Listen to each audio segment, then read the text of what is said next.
Hey everybody, welcome back to another episode of the Montarctica podcast. This episode, I got my good buddy Nate Salsbery in here, and Nowhere Harm stops in later in the episode. I just want to make a quick correction. In the middle of this, I talk about Montana fighter Sean O'Malley. It's O'Malley, not McNally, as I say in there. Anyway, welcome to the Montarctica podcast, Nate Salsbery.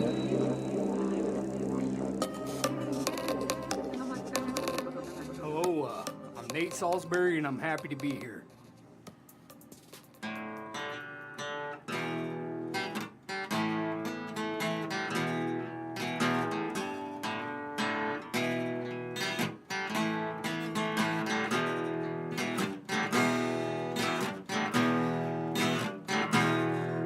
Apologize for my slides, Lord, I know this ain't right. We've been at this so long, too many brothers are gone. I wrote it on song, can't take this anymore. Long gone who I was, long gone in this song.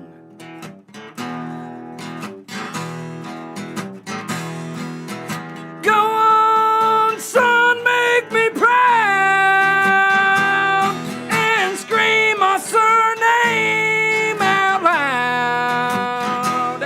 I got a foot in the grave and my innocence is gone. Oh, that old war don't want me no more. Oh, that old war don't want me no more.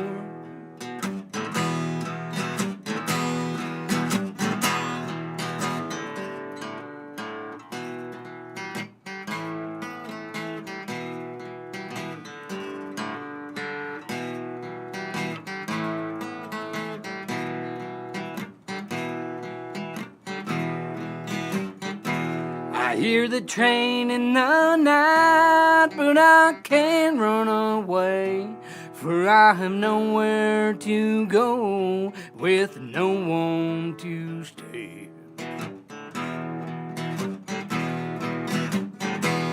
Misaligned in my mind, the only way to go is down. They don't want me in Georgia, they don't want me in this town.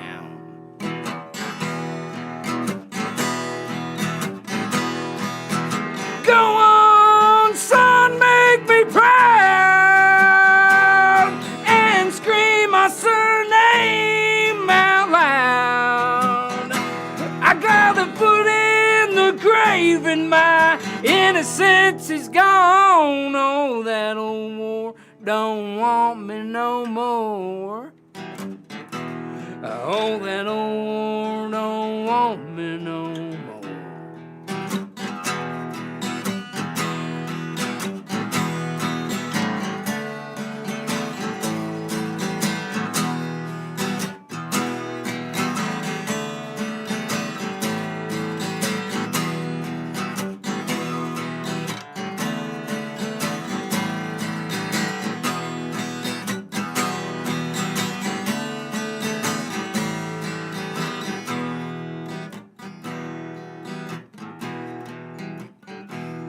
All that time spent away, on my hands and knees I pray.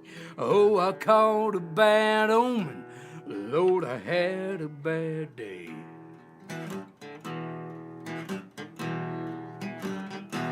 All that cold that I know, all my friends on the road. There's a bar stool in the W, and everyone's inside.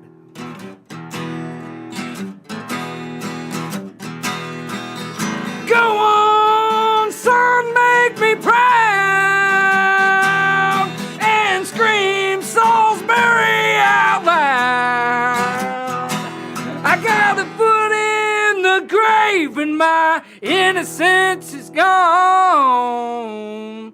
Oh, that old war don't want me no more. Oh, that old war don't want me no more.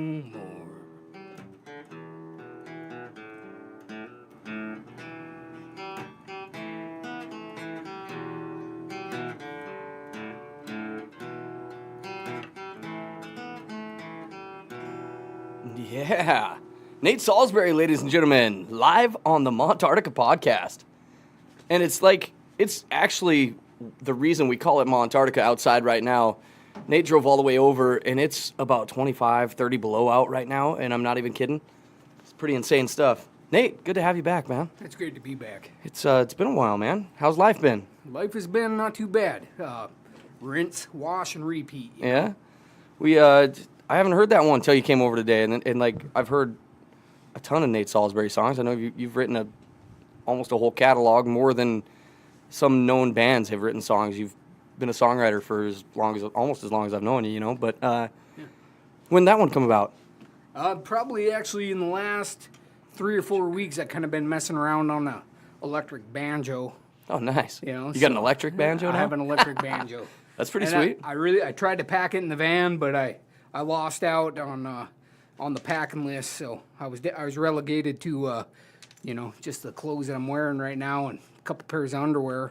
And all the kids' presents, being that it's Christmas. That's kind of the way it goes when you got a bunch of kids. Yeah. The same with me now. And I got to give a shout out to Carol. She surprised the hell out of me for Christmas. I got a brand new Little Martin guitar. So hopefully that'll make the pack list anytime I go somewhere now. Yeah. Because it's small enough to throw it in. But what happened is, and if anybody was listening to the podcast, we actually played the other one a couple times. Braden's, Noah and I played it here the last 2 podcasts.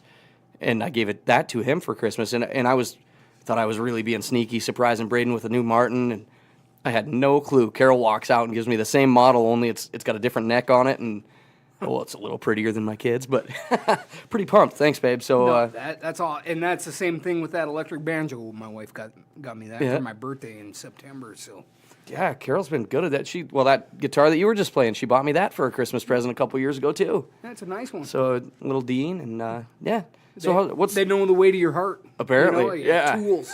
And that's exactly. That's a tool to it us. is. So absolutely. Especially when you're trying to get a music studio rolling a little bit. I mean, it looks good in here, man. New drums. It's a little messy because it also doubles as the place that I unload everything for a DJ booth, and then also doubles as a cell phone repair shop. So yeah. We got lots of shit going on in here. You're getting a pretty good name going for your cell phone repair. I mean, it's been busy, man. I got here and my sister was looking for you. So. Yeah, anybody that, if you need cell phones, call me. And if I can't get to them right away, just realize I'm only one man. So I'm doing them as fast as I can, as fast as I can. I pretty much do them, turn around, put that money back into new parts for somebody else's, and just keep them rolling. Little cell phone boneyard. Yeah, I mean, it really didn't. When I left my day job at KMMR, I didn't really plan on being like full-time cell phone guy. But turns out a lot of people drop their cell phones. You got to put that baloney on the table, you know. Yeah, exactly. I mean, it'll pay the bills, so I got to do what I got to do. And maybe someday the podcast will pay the bills, and I can just sit back and bullshit with my buddies all day. But till then. Yeah. Absolutely, yeah. It's been probably 6 months since I've been in here, and it absolutely is starting to come along, man. I appreciated your vision, and now I'm getting a chance to really see it. So yeah, it's starting to come. It's a brand new drum set in here. There's guitars lined up all along the wall. Since it's 25 below out, most of the guitars are inside right now too, just because I didn't really want to leave them out here. Yeah, 25 below, you don't have very long outside before bad things start happening. Just to your body. You lose an arm, like it's not even funny anymore. Yeah, the frostbite hits a fingertip, and you better tourniquet from the elbow down. We're in the studio, and it is heated in here now, which I lost heat over Christmas for a couple days, so I had to go recruit a couple new heaters to keep the room warm. And but as Nate and I sit, we both got our Carhartts on, and it's warm in here, but you don't want to go outside or through the garage door without. Yeah, you got to make it back to the house, and that's the reason we call it Montarctica. Yeah. But 3-minute job getting all these clothes off. No shit. My worst is like when I walk in, if I was taking a load of garbage out to the garbage can or something, you come back in and she loaded up some more for you to take out, but she wants you to take your boots off to get all the way across the kitchen floor or something. So 3 minutes later, you're sweating, and then you come back in and take them out. But so, how's life been in Helena, man? Not bad, I think the town's starting to grow on the kids a little bit, and I guess, wherever I'm at, I kind of do what I do anyway. So it's just, it's not been bad. How long in the Army you been in there? You've been in since you were like 16, 17, right? Yeah, I got in at 17, and I'm 39. That's some years. Yeah. 22. Do they eventually kick you out, or do you got to keep going until you... They'll try. Okay. Yeah. Well, right on. So, how's the music scene in Helena, dude? You know, I don't get around too much in Helena. Yeah, I wish I did, but I mean, it's the wife takes some night classes on the nights where there might be an opportunity. So, Nice. And honestly, she does the evenings, and so I got kids. You know, 5 or 6 nights a week. So. This is my night out right now. Yeah. I mean, I Yeah, come out, so I come out it's to the the garage. same thing. There's a reason I got a beer fridge in Well, here. yeah, she'll leave, and me and the littlest one, my 2-year-old, will head downstairs, and she'll grab the microphone, and I'll mess around on that new banjo or whatever, and we're down there jamming. So, Oh, that's cool. so I jam quite a bit. I do too. Nobody ever gets to see it. So Every once in a while, it's, well, I guess out in podcast land, they hear us quite often, but other than that, it's not around a bunch of people. So, I mean, it's that's usually like absolutely true. Noah and Johnny, and, I got Caleb and the rest of them, the guys that are doing their rap stuff. So, I mean, I enjoy doing some of the rap stuff too, like making the beats. I really have fun with that, but like allocating time for each one of them is insane when you got little kids running around and one's going this direction to soccer, one's going to wrestling, one, whatever it is. And then you're crossing genre in here. Oh, yeah. Which is cool, we got man. to, man. I love hearing it. Those guys are super talented. I just like hearing anybody that perfects a talent or anybody that practices at something long enough to make it cool. Anything you do. If you see all kinds of stuff. I keep saying, like, I've been learning Spanish. I'm like 40% fluent in Spanish now, but that's one of the most rewarding things. And I play it as a game to learn how to do it on Duolingo, but it's man, is it rewarding. Once you pass one of the tests, you're like, fuck yeah, I gotta go. Anything you do, you watch these guys like mixing down movies and videos and stuff like that, and you're like, holy smokes, this is a long systematic process, and it takes a guy like getting all the way into that kind of stuff. Oh, crazy. So even what you're doing here, man, I got a lot of respect. I just got hit today with an unexpected one, right? Which, I mean, it's not like I forgot about it. I've been doing it forever, but I'm subscribed to all the Adobe stuff, the Photoshop and all that shit. Day after Christmas, boom, there goes the $50 out of my account. Thanks, Adobe. Yeah. They're pretty much saying, get your ass to work, earn that shit, huh? Yeah, we'll hit you now, right before all the checks clear. That's about the way I felt with it, but I actually, I've been telling the story. I bought all my Christmas presents with Bitcoin this year, kind of a weird digital thing. Whether it sustains and stays high or not, at least I got one Christmas out of it. So I looked hard into Bitcoin not too long ago. I did a little bit of research on it, and it's just the different people that are naysayers and whatever. I mean, it's a risk just like anything else. It is. It's a risk that so far has paid off for me. So I mean, don't get me wrong. First thing I do in the morning is check where my account's at, so that if it is going one way or the other. I mean, I'm making I'm putting quite a bit of time into the trading and everything else with it, and setting up bots, and I'm actually looking into maybe putting that might be the new heat in here as a new mining rig. Yeah, not for Bitcoin, but for altcoins, and I'm actually the reason that one of the big things that like a mining rig needs is cooling. A lot of the electricity out of a mining rig is they say per mining rig you should at least have like 2 box fans, if not more, on them at all times because they get so hot. I'm like, well, fuck, we live in Montarctica. I'll put them in the garage. That'll be my heat. Yeah. So why not? Yeah, I mean, from negative 25, you might need 3 of them. Yeah. They'd probably just be humming in there. I don't know. It'd be good. I've been looking into it, and that might be one of the next. So it just flips a switch on you, and you go from negative 20 to 110. Yeah, then we need the AC, which we do. We got AC in here and everything. Yeah. Old John Denver come and cut a hole in the window one day and put it together for us. Yeah, it's pretty sweet. So how were the roads coming over? Were you? There were some spots where things got a little bit iffy. We seen a couple people in the ditch, but that's almost to be expected. Nothing catastrophic, but it was slow going. How many miles is it? What is it? 280 probably. Right around, that's what I always say. I always just guess about 300. And it's that last 80. Like it seemed like when you would go from Malta to Billings, 200. Yep. Like that was nothing.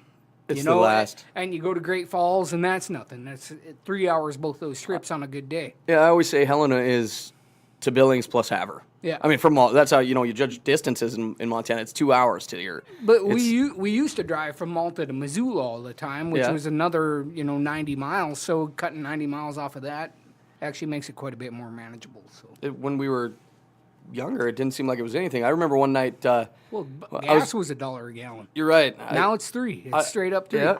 Well, it's so weird that.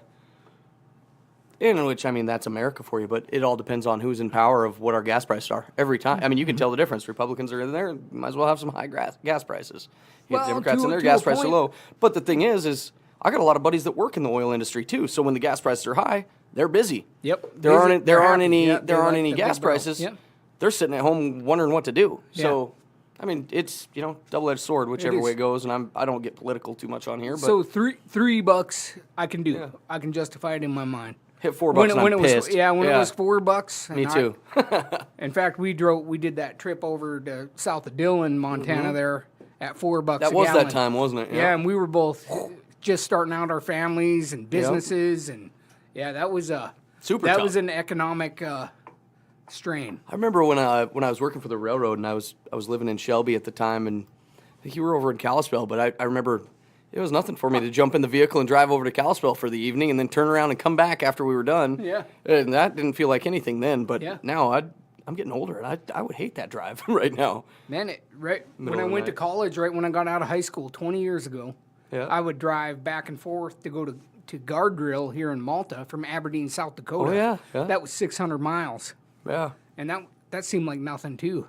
Just used to be, you'd throw That's on... probably where I became a songwriter, because I'd just be in there in my own head for like 9.5 hours, so. Some of my favorite times in the world are road tripping by myself. And absolutely. no offense to anybody else, I'm just got such a noisy brain all the time I do. And when I have a bunch of kids and everything running around, I enjoy the alone time and the silence. And for me to really get focused, I absolutely almost have to have that. Yeah. If there's some random squeaking from a toy going in the background, it'll damn near implode my brain on me. And that's just the way my brain works. The older I get, the more I get it. And I work with a lot of people, so it's that's the way. I got the 11-minute drive to work and back, and then it's kids all night. And in fact, the other night, it was Christmas, and I'm laying in bed, and my littlest daughter wakes up, and she wants my spot in bed, and she's telling me at 4 a.m. on Christmas, "Go to work, Daddy." Yeah. Get it. All right. Get you out. Yeah, you've got your 12 hours in the house here. Mine's the same way. My youngest is 1.5 right now, and she's got a terrible routine of waking up at about 4 a.m. now, and then she won't go back to bed unless she comes into my bed. Yeah. And so I bartend on the weekends, and when I was coming home the other night, Carol goes, "Oh, Rhea's probably in bed with us. You look out when you come in." And I come in, and my girlfriend's she's not very big. She's like 5 foot nothing. Yeah. And Rhea's a 1.5-year-old, so neither one of them are big. But for somehow those two can take up a full king or a queen size bed. I mean, Carol's like curled in a C shape, and I get in there and Rhea's upside down with her feet on my pillow. I'm like, how in the hell am I going to navigate this? And there's Dad with one ass cheek hanging off the side of the bed and getting kicked. The worst is like, Mom don't have balls, so she doesn't get the occasional heel right to the groin area. Yeah. And I enjoy it. You'll miss it. I do too. And that's why we had the follow along baby. It's good stuff. I keep saying that too. Is you even like right now, Rhea's getting 1.5. I keep going, gosh, I kind of miss the littleness of the baby. She's getting big. You hold her for 10 minutes, and your arm's like, holy, you're feeling it. So gotta switch arms. Yeah. And a lot of people, there's people that listen to the podcast that are parents, people that aren't, and everybody always says that, being a parent changes your life. Well, it sure as hell does. It's one true motivator, man. It is. I mean, who knows what I'd be doing right now without my kids, I agree. Well, after I discovered, I hadn't been to Florida until I got with Carol here, but after I discovered that, if I wouldn't have had kids, I may be a beach bum right now. Yeah. Just hanging out there with my little backpack guitar I got now, and maybe. I love it. Yeah. Or am I, who knows? Yeah. In another world, or, like, some people talk that there's, and whether I believe it or not, I don't know, but I watch a lot of crazy, when I stay up late at night, I watch, like, crazy YouTube videos about multi-dimensions and, like, it's unlimited, that kind of thing, and you always wonder, like, where that decision in your life would have took you if you didn't, didn't jump in that car. Well, I think about that, too, man. Yeah. Those decision points in your life where it could have went left or right, Yeah. And there's probably 100 of them that are significant in my life, And I think most people got that. You make a decision, and were is it guided by some other force, or did you just make a right or wrong decision? But I know where mine was. I hopped in the car with my old lady, and that's where we met, and I hopped in a pickup with you one time, almost middle of the night, and decided to drive to Deadwood, and oh yeah, because you were gonna go to school and spearfish, and It's like, you want to go? We'll go check out Spearfish. And by the end of that night, we had drove around Deadwood and we went, this is where we're living. Yeah. I mean, it was a decision right then that we It was a good decision. seen the town and it was cool. It was a different time in our life for sure. Like, I think Deadwood would be a cool place still. I mean, as far as even little kids and everything, it's small enough we town. hit it right. We hit it with the right idea. We just, some hurdles. Tons. Well, I ended up fencing out of town and hating my job, and that was about a year before I went to Iraq, so it was if I could only things ramped up and went that way, but there was no that was gonna happen. If there was only I don't know, like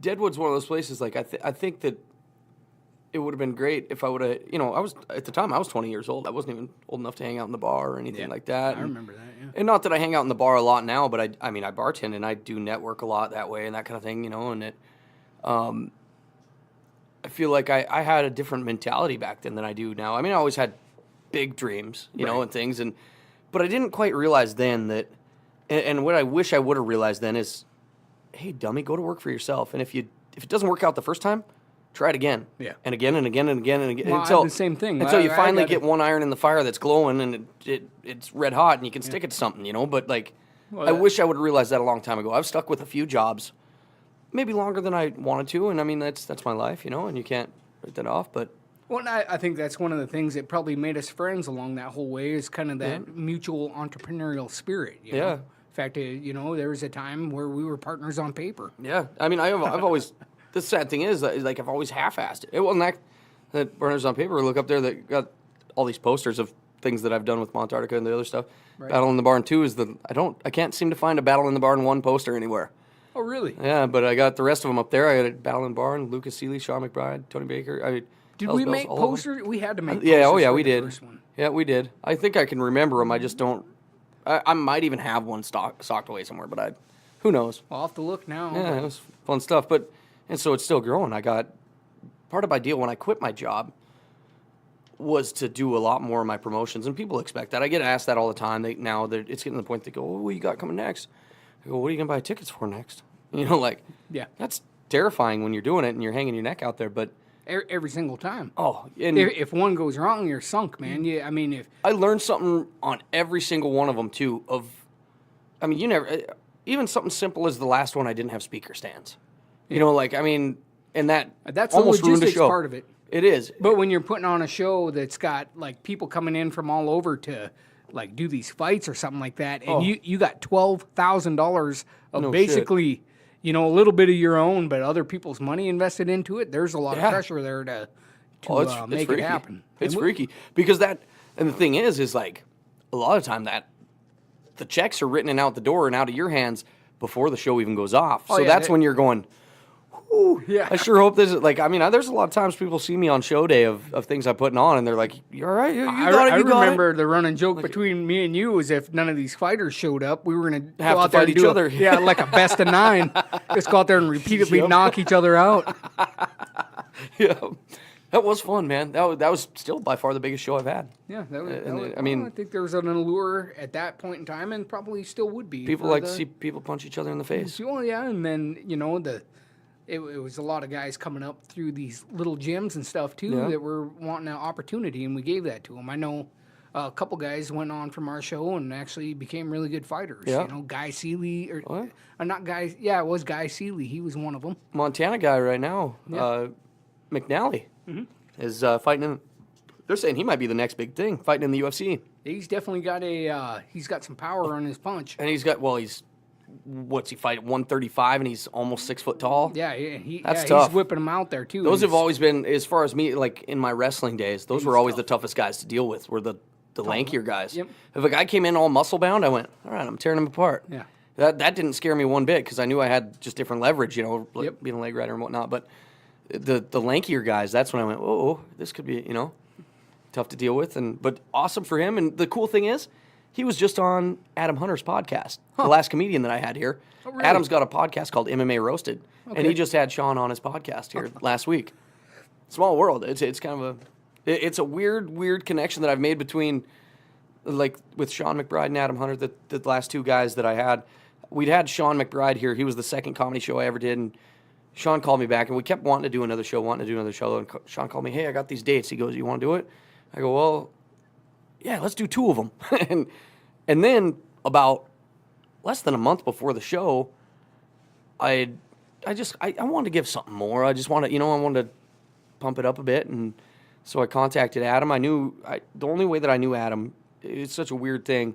I watched this documentary on Netflix called Supermensch, and it's about this guy, Shep Gordon, who was the manager of Alice Cooper, the guy that had originally found it. And I really got into this documentary, and I was like, well, and his partner was Joe Greenberg.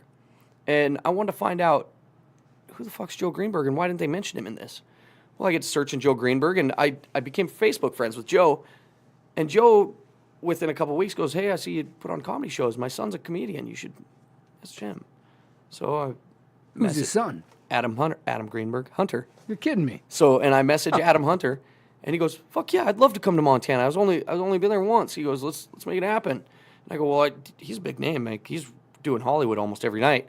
Oh, really? And I go, what's it going to take to get you here? And he shot me one hell of a deal. And I went, so I called Sean. I go, Sean, I know you're headlining, but what do you think about bringing Adam Hunter on? He goes, Adam Hunter's huge, man. He goes, but I still want to co-headline. Because, I mean, I get it. Sean's a badass. I love Sean's comedy. And I went, well, I go, what do you think? He goes, well, think about it for a couple days. He goes, it's not going to be, Sean goes, if you just got me there, it's probably going to be a pretty good money-making show for you. If you bring Adam in, the networking that you get just through Adam is going to be worth it in the long run, but it's more of you got to look at it as an investment, not as a banger, and here we go spend a bunch of money. Right. Well, so I said, let's do it. And the good thing was I got to pick Adam up from the plane and drive back to Montana with us, and What would you pick him up in? my pickup, my old Ford pickup. Right. Yeah. And right when I got in, I had to go, because at the time I was having some issues. I go, well, it's probably going to throw us into fail-safe mode, but don't worry about it. It'll drive the rest of the way to Malta. He even threw that in his act. He goes, well, I got in the pickup, didn't think we were going to even make it, or know if he was driving me to the boonies and kill me or what. That's some kind of different plan. So, but anyway, it worked out. And actually, through Adam, I've got 2 huge shows coming up in the spring, and I can't mention who they are yet. I'll tell you when the mics are off. All right. But one of them's absolutely big time, and it's a pretty cool thing. I called him one day, and I go, hey, Adam, I want to do another show coming up. I go, what can we do? He goes, who do you want? I go, well, I don't know. I go, this guy's got a pretty big following around here. He goes, let me call him. I just talked to him yesterday. And so I'm just flabbergasted that he does it. Within that day, this guy's calling me back. Or Adam goes, he wants to talk to you. Can I get your email? So I get his email. I get an email direct from him, and then he's like, hey, let's talk. And so I'm on the phone with this guy, and he's big time.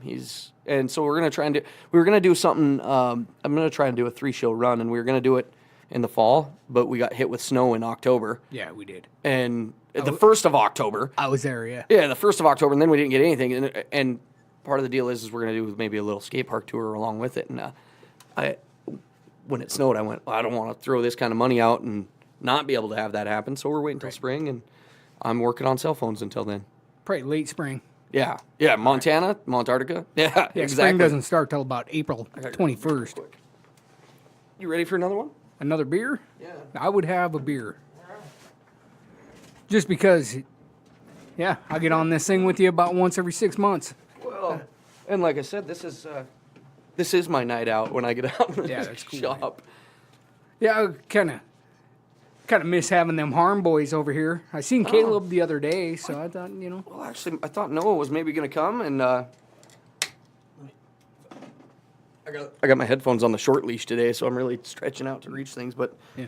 I was texting Noah, and he was maybe going to get his guitar, and thought he would maybe come, but I don't know if he's going to or not. But, Yeah, it's tough. He's got a new little one down over there. Oh, yep, he just messaged me. I'm going to text him back real quick. All right. Yeah, we got here. I spent a lot of time here in October, and I meant to get over here, but things got a little bit hectic and busy with. Yeah, your hunting trip, right? Yeah, I had a pretty good hunting trip here in Malta, Montana. Nate's been, which I mean, we've always been into the outdoors and that kind of thing, and Yeah. you've always, I mean, like it's as far as I can remember, you keep getting, you ended up on these pretty epic scenarios for a hunt that not your average dude ends up on, and I mean. And for the people out there that are listening, I know there's plenty of people that don't hunt, and Montana, it literally is a way of life. And if you eat beef, pork, chicken, how the hell do you think you get your animal then? Yeah. You're just not the one to shoot it. So I feel like when they roam wild and then you go get one, it's way more ethical. I mean, and I'm sure you feel about the same way. Well, there's ethics in the agricultural community too. I mean, I see that everywhere around here too. I mean, these cows live pretty good lives around here, but they do. I'm talking like farm chicken, or like one, not caged. The big crammed in there, and absolute. Like your Thanksgiving turkey, man. Stockyard operations and stuff like that. Absolutely, I hear you. So how'd your hunt go? It went really good, and I guess to tell the whole story, I drew an elk tag that I've been putting in for 26 years. Well, this year I put in as a party, and a party in Montana means that you can put other people on your tag, and if one of you draws it, you all draw it. Well, my kids have come to age at 12 and 14 years old, so I put my 12-year-old daughter and my 14-year-old son on there, and this year we drew it. So, and it was for the breaks, which is south of town here, quite a ways along the Missouri River, and it's not a huge elk population, but historically there have been some nice bulls taken out of there, and some massive guys out of there for sure. I mean, for around the state even, but. And I just felt really fortunate to be able to have that experience with my kids and them see the A to Z, how you, and part of the ethical part of it is we spent all summer like learning to shoot.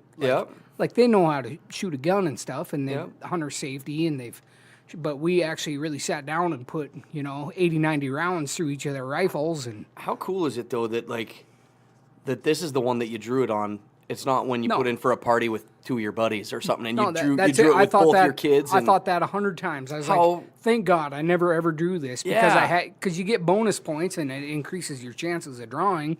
And now I'm able to have this experience, this outdoor, like middle of nowhere experience, like on the most rugged landscape, probably in the lower 48, with my kids. And it's a little overwhelming too, because I consider myself a pretty experienced outdoorsman. Yeah. Whereas my 12-year-old daughter, that she's never hunted anything in her life. She's been on some hunting trips with me, but never. Not the same as. No, absolutely not the same. So. Not the same as a few miles in after a moose or something. That not for a daughter, but that's awesome. And that's the kind of experience. If people that don't hunt, you literally are going to remember that the rest of your life. I guarantee that. Well, not only that, but we eat elk, every other day. Elk's delicious. Yeah, and it is. We got breakfast sausage, we got steaks, and it's just pure lean meat, and it's great. I mean, it's actually, I would rather have an elk steak most of the time than a beef steak. Yeah. To each its own. A big rib steak's great, or I just got done eating some prime rib that was left over from Christmas. But I bet. But I really love elk, and I like all wild game. Braden, my boy, he actually went out and got his first deer this year. He's 10, so we got to go out on the apprentice hunt. I seen that. And, and I did not take my kids out on the apprentice hunt when that first came out, and it's just I didn't either. I felt like 12 years old, there's some maturity issues between 10 and 12, and I understand that Braden is very mature. He's super smart. That's what I mean. I didn't know if my daughter would even shoot an elk. Yeah. I didn't know if she would get there and not want to do it or whatever, but she did. Well, here's where it went with us on this one is Braden's been going hunting since he could walk with his grandpa. His grandpa Tom, avid bow hunter. I mean, rifle hunter, everything. Absolutely. But their whole family is a bunch of outdoorsmen, and they always have been. And Braden's always enjoyed going out with them, and I've never had any problem. Which we have a split parenthood. Me and his mother aren't together anymore, but it's on the other side. And Tom called me this year, and he goes, well, how do you feel about, he goes, what, I don't know what you're doing with the apprentice son. If you want to take him, you can. And I go, Tom, you've been taking him every year since he was knee-high to a June bug. Yeah, that's cool.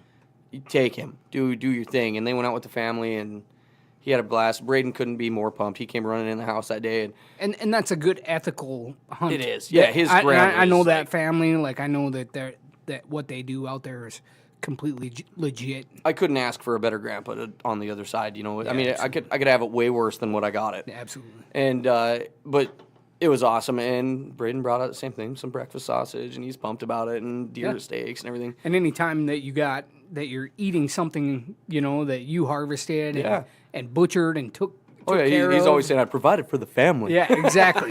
Exactly. And it's the they truth. do, man. My freezer, I had to put sandbags on top of my freezer to hold it down with just the 2 elk that my kids got. Well, So I got a little freezer space if you got any. yeah, absolutely, man. We are sitting very wealthy as far as wapiti meat. Yeah, well, it starting your own business and, well, my own 4 businesses as it shakes out to be, but You about got to. I'm trying to do the Diversity, grind. I had yeah. actually a buddy that worked out south here on a knowing Buffalo Ranch, quit them because he's not that big of a fan of what they're doing and whatnot. But he come out and he goes, "Well, I'm moving to Utah and I got a great big cooler full of buffalo meat. Well, got a cooler or freezer?" I go, "I got a freezer." Yeah, ask him if it was legit or if he had was. that. He I was heard- that disgruntled. He had to leave the Buffalo Ranch. No. I actually talked to him about it before when he got it and whatnot. But he was just like a maintenance guy out there. He's a cool guy, super cool guy. Yeah, absolutely. And anyway, they had it processed out in Sortman, and the guy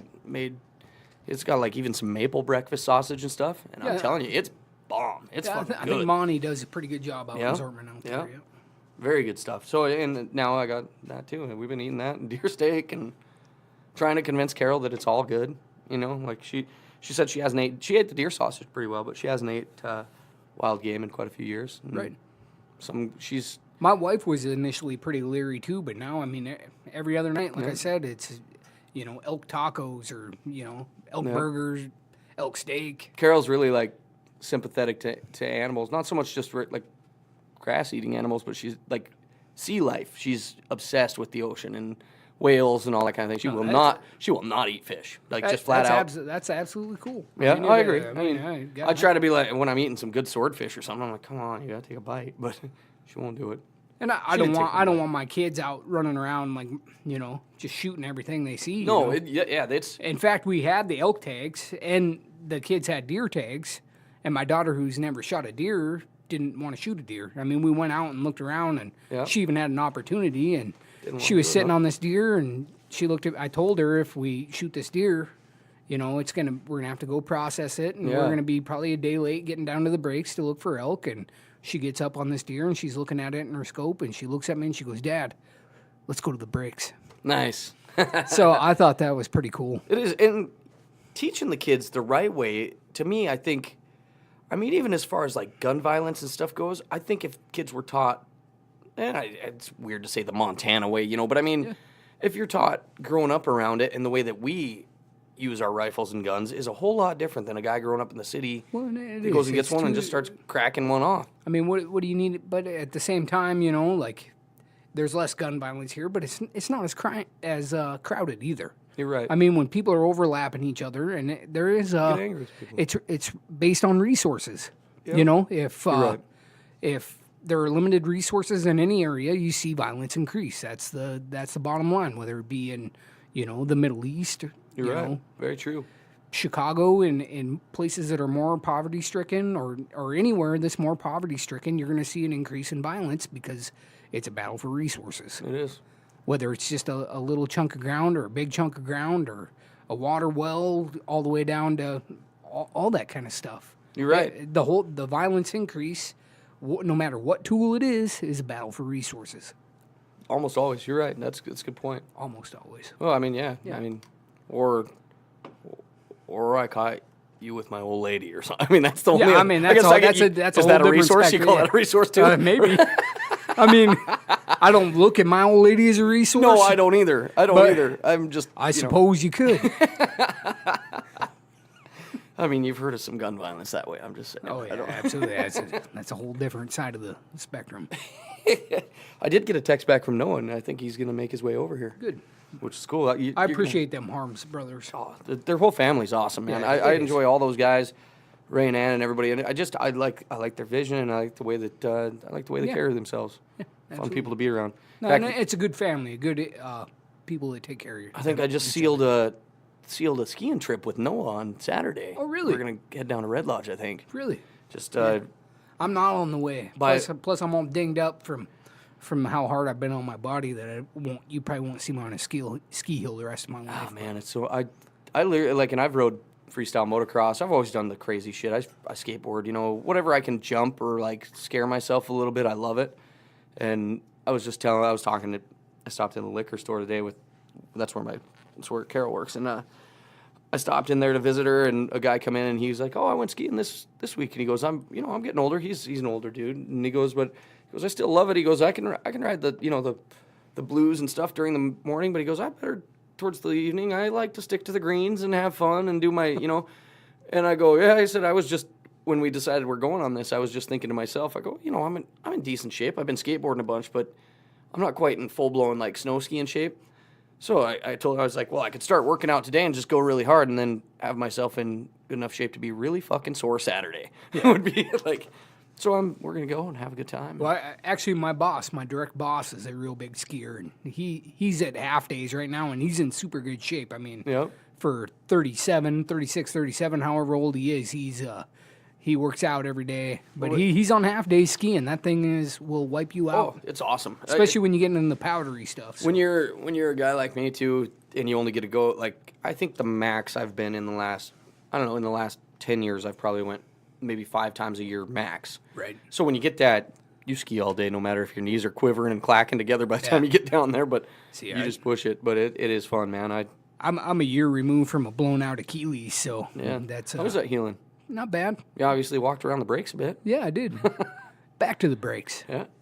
So we get the kids up here, and we've drawn these tags, and we've shot all summer long, and we went on the deer hunt that we didn't shoot any deer on, so we get down and we're camping in Landusky in a little chunk of land that my grandpa had up there, and my brother's he's got a bus up there, so we're sleeping in the bus. And I got a good friend, Kevin Hansen, with me. And Friday night, another old friend who is like one with the brakes, Richard Tremblay, shows up out there. I don't know if anybody hunts the brakes harder or better than he does. No, he just knows it. And he's like, hey, where you guys going? And we're kind of pointing, and he's like, you're close. And so he comes by, and we meet him at this place, and we go out into this spot, and we're overlooking this humongous canyon. And I mean, if I was by myself and I walked down into this thing, I'd be leery, I bet. Yet alone with my 2 kids. But we got Richard with us. He's got a pretty good idea. So we see these elk kind of go up and bed down, and we go down there, and I huddle up with my 2 kids, and my littlest one, my 12-year-old tells my 14-year-old, she's like, hey, you've been wanting to shoot an elk for 3 years now. She's like, this one's yours. So we go down there, and we sneak up, and we get across from it, and we see a couple cows, and all of a sudden this bull comes out, and it's huge, dude. Yeah, it was a huge bull, and I'm sitting over there with my daughter, like to the right of him, and we're looking at our scope, and we look at each other, and both of our eyebrows are raised, and we're like, holy smokes! And we look at this thing, and I got it in my scope, and my daughter has it in his scope, and my son's sitting over 10 feet to our left, and he's sitting over there with Richard and Kevin. Yeah. And we're like, the bull steps out, and we see a little flicker of him, and we're like, monster. Yeah. And he steps out, and he kind of gets into this clearing, and I'm looking at it, and I got it right in my crosshairs, and my daughter has it in his crosshairs, and my son shoots, and he missed. Oh. And we're like, and we're like, so instead of, like, just getting on the trigger, like probably most people would do, or my daughter, I sat there in my head, and I'm like, come on, man. I just start praying. I'm like, just get steady, dude. Yeah, you got it. Yeah. You got this. Boom. And it was a long shot. It was over 300. Boom, he shoots, and it just dumps it. Nice. It lays it on the ground, and we're sitting there, and we're all just, everybody's pretty calm about it, for the most part. And we go down there, and it takes us a half hour to get across there, because these are humongous canyons. It's the biggest, it's like reverse mountains, It is. You end up in the bottom of one of these things, and it's going to be a while to get out, so. That's exactly how I've referred to them before, too, is reverse mountains. It's like you're driving along on the flat prairie, and then all of a sudden the ground just cuts away and drops down into... It's some big-ass coulee. You could get lost easy. Yeah.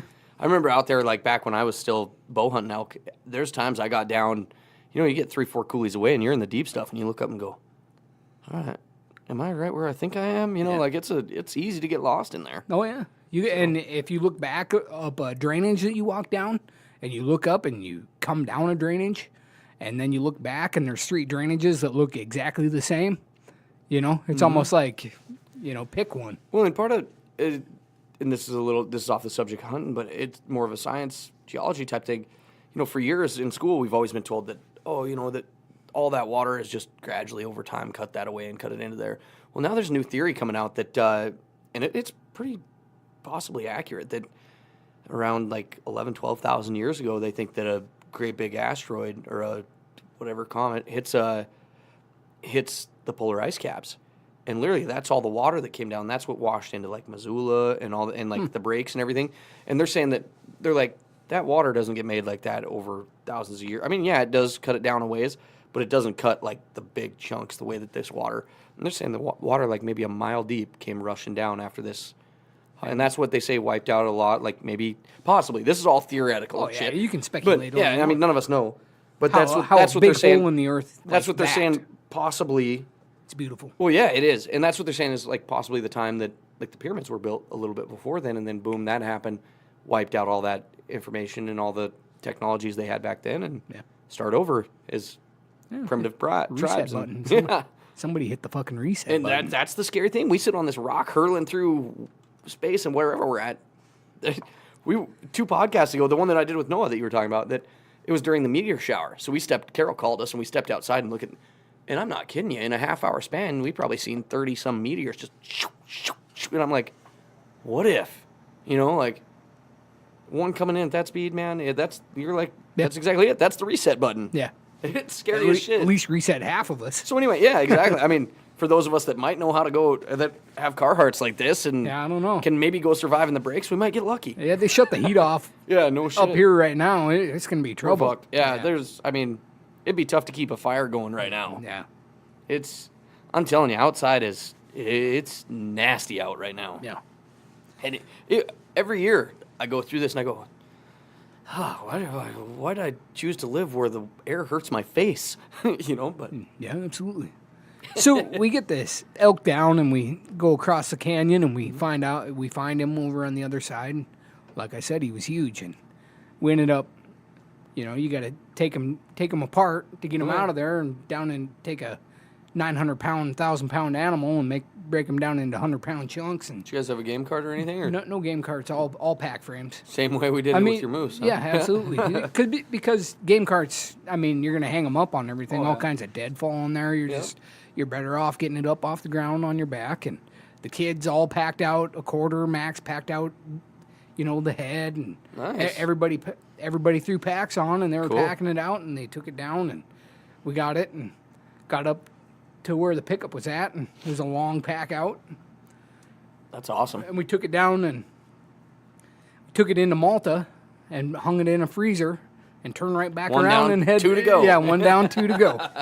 And we head back out there, and the next morning, the same thing. We meet Richard, and we go into the same area, a little different spot, and we'd seen a bull in the morning with some cows. Mm-hmm.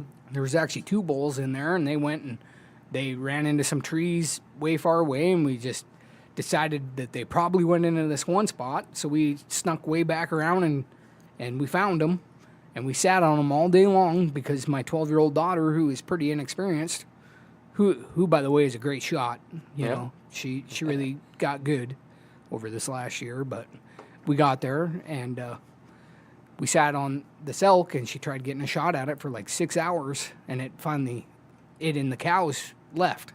They took off, and she never got a shot. So we head down this big drainage, like we're going to follow them and just kind of see, and then we see one of the cows go across there and lay down, and we snuck around and low crawled all across this bottom and ended up getting over on top of them, and she made a shot that was like 220 yards, and we're sitting up on top, and it's laying down, and we're standing there, and she's taking her time, and she shoots, and she misses. And it stood Same up. thing, Yeah, exactly. And I was like, oh my goodness, and it stands up, and she tries handing me the gun, and I'm like, I can't, this is your deal, and she just gets back down, like just gets locked in and shoots and shoots it, and that one went pretty fast too. Like both shots, elk went down really fast. Nice. Yeah, but I didn't know she would do it. And she did, huh? Yeah. See, I was, Braden's, he's always, my boy, he's always been the guy that, like, had to really convince him to bait his own hook, grab a worm, and that. I mean, like, he's always just like, that's kind of gross, whatever. I kind of wondered the same thing about hunting, but I think Tom's got him trained pretty well now that he enjoys it now. Like, he had so much joy on his face when he came to the door, and I did tell this a couple podcasts ago, but he comes to my door, and I was actually in the bathroom sitting on the shitter, and I can hear, Dad, and he's yelling outside, and I'm going, Braden, quit yelling, man, quit yelling. I knew what he was coming over for. I'm like, hold on, let me get out of here. So finally, I get out there, and he's almost jumping out of his skin. Come look at the pickup. So I got to go over there, and he shot himself a little buck, and he was, that smile couldn't get any wider on him. You know, he was so pumped that he accomplished it, and it's a big thing. Your first one, man, it's huge. Noah just showed up, so I'm gonna go ahead and take a real quick break. Sorry, guys. No, it's all right because we got to set Noah up with the microphone, and Nate's got to come back and tell how he got his elk. So I don't know about that. we'll be right back. Coming to try and write something or make a beat or whatever, and I can't even decide on a drum beat. And then other days I can't put enough of them down fast enough. Like, that's what's tough is when you get that little 1 hour window, like. Mm-hmm. Everybody goes to the store, so I run downstairs to jam on my banjo or something, you know, and then I'm down there and I get some licks out, but it takes hours and hours. I've got a little recording deal I got going at my house, and so many times on there I got like towards the end of like a vocal or something like that, like my wife or my kids or something, you know, giving me a task, you know, tasking me out. So, take the garbage out. Yeah. So I got to wait for, you know. Carol hates when I imitate a girl. She's like, you don't sound like any girl ever. Well, yeah, I get that. But no, it's funny, man. Yeah, I'm the same way. I hardly even play at my house. Yeah, it's tough, That's man, what this little one's for. I either play here or I'm the same way. Johnny's or. Yeah, I mean, we jam quite often here. I mean, but it's never. I'd like to get it to be. I've gotten better at being able to jam at home. Like, well, one of the things is my 2-year-old now, she loves it. She'll go down there and... That's awesome. She loves it 80% of the time. Yeah. Sometimes I'll be jamming and she'll go unplug me. But... One of my favorite things is to sing to the littles, man. To be able to, like... That is almost my greatest audience, and I don't even care if they critique me, because I'm your dad. Yeah. You know, like, I mean, you can... No, you're wrong. No, I don't care. The truest stuff out of them kids. But it's cool. That's actually changed me. Actually, my 17-year-old in the house there, she's the critiquer. So. Dad, that's not hip. Yeah, well, it ain't about it being hip, but yeah, she's... Write some mumble rap, Dad. Yeah, no, usually she's pretty cool. positive. That's cool. She just has real good feedback. You know, it ain't like she ain't trying to beat me down. She just tells me what's up. Yeah. I feel like I'd scare the shit out of my daughters if I tried singing at my house. Maybe. Like a lot of my songs I'm always, like, really raising my voice. Yeah. Getting after it, and I feel like Ivy would be like, what?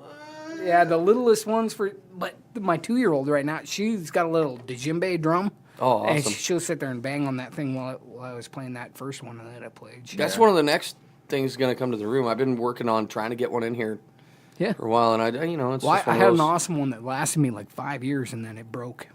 Oh, the old one you had for, I'm sure. And that thing was deep, man. It was cool. That could take a room boom. over. Dude, just boom. It was cool. Get a good beat out of it. I built a little... it's dead now, and I can't find any goat skin. I built a little box bongo behind you on that thing there. That wooden thing sitting there, that's one I built, and it's a little 2-box bongo thing. It's kind of fun to play. That's like that old... It's not quite what I want. Yeah. Shaky Graves. Yeah. I don't know if you ever heard him. Good. He's a stud. Yeah, he's got one of those. He played Billings not too long ago, and we didn't make it down to it, but... I would see him if I could. One of my favorite songs is by him. Yeah. That Roll the Bones. Yeah. Oh, that's a good it's one. good. He's a good musician. Pretty talented. What kind of music you listening to these days? What do you got in your... I got a lot of bluegrass going on lately. Yeah? And it has nothing to do with nothing but... Old bluegrass, new bluegrass? Like, is it a... A little both. A little new grass, bluegrass. Newgrass? Is Yeah. that what they call it? No. Yeah, I don't know. That might You be might have just coined something. No, I didn't. Something? Is that something? Yeah, somebody else's. I was listening to bluegrass, I'd say 5 years ago, fairly heavily. Maybe even longer than that. Yeah, probably 5 years. I mean, like, you were around, I think. But my 14-year-old's getting into the bluegrass. I varied That's it up why so much to... what I listen to now. I mean, I'm across the board, man. I listen to. I am too. I really am. Yeah. Anything and everything. I've been listening to a lot of. My mom conveniently calls every podcast. I'm gonna go ahead and hit pause real quick, and we'll be right leave back. it on there. All right. Speakerphone her. We did this once and it didn't turn out good. Yeah. Hello, Mom. You're on the podcast live. Oh, no. Okay, I'm sorry. Well, I can't fix it because the computer's rolling and you're live. So. Better say something I was cool. I almost just cussed you out and said, how dare you not answer your mom's phone call? I talked to somebody the other night and they were like, their mom was calling and it was like, I wish I could really still talk to my mom. Well, I can still talk to my mom, and I talk to you almost every day. But we are in the middle of a podcast. Okay. So, I love you, Mom. I'm calling back later. I don't know what else I was going to say. I was just going to say, I love you. I love you too, Cindy. Nate Salsbery and Noah are both listening too. Hi, Nate. Hi. Oh. How you doing? Ah, dang, I wish I could You didn't say hi to Noah, though. Well, come on over. I know, it's too late. Sorry. Anyway, Mom. Nate. Okay, bye. I love you. I love you too. Don't put all that on. It's all on the podcast. It's going live. We'll cut it out of there. Love you. Love you Merry too. Christmas, everybody. Hey, this was another thing I was going to tell you, Chubb. Are you still there? Yep. You're still live. It meant a really lot to me, this song that I heard this weekend. It's called The Heart of Christmas. You Okay. should look it up and play it All right, we'll do. on your podcast. I can't play copywritten music that somebody okay, doesn't give me well, permission to do. Just let people know that The Heart of Christmas was a great song, and it really kind of He'll just learn it. brought a whole bunch of meaning of Christmas back to me. All right. I love you. Well, thank you, Mom. I had a great Bye. Christmas with you. I'll talk to you tomorrow. Yep. Love you. Bye. Bye, Cindy. That was a great cameo by your mother. My Travis. mom Yeah. is literally called every other podcast about or so. Yeah, that's awesome. One Well, time, I mean, your mom's going to call you at 11 at night. were you in on the Bub podcast where he checked out with? No, were you in on that one? I was here on a Bubba podcast. My mom called and Bub just checks out, takes the phone call right in the middle. Anyway, everybody, my mom, Cindy, she's awesome. She's great to me. She actually came over for Christmas, and my mom literally just balled out for Christmas. She bought the prime rib. She did everything, but we got to have Christmas at our house. So like, Did you get Bubba over here? no, Bubba went to his son's house, I think. Okay, good. But we had my cousin Nate and I and Carol and some of her family, her brothers and sisters, and then us and the kids. Because I rotate years with the kids, so this was our year with the kids. But made a prime rib, and I was cooked that every year, which it's been the last few years I've been cooking the prime rib, and I pulled it out, and the top of it looked a little bit dry, and I'm like, oh, I'm just pissed. You know, you ruin a $150 piece of meat. You know, you're not happy about it. I let it rest. I trust my gut, and I'm like, I know I purposely undercooked it by a minute a pound. You know, it's going to turn out good. Sliced into it, perfect. What was your temperature?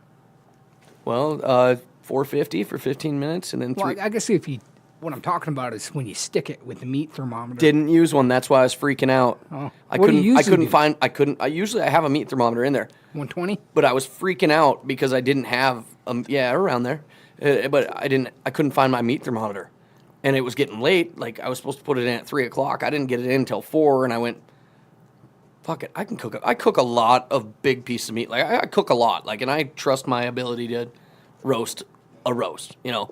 And so I went for it and just did it. And when I pulled it out, the top it looked dry, but it was maybe the most perfect one I've ever cooked. Oh, man. And when I cut into it, I went, I cooked one, boom! too. Yeah! Nothing better than a good prime rib. Yeah, Yep. I was a little over medium. Yeah. Oh, No, right, ours was yeah. beautiful. In fact, shoot. I cubed a bunch of it up tonight.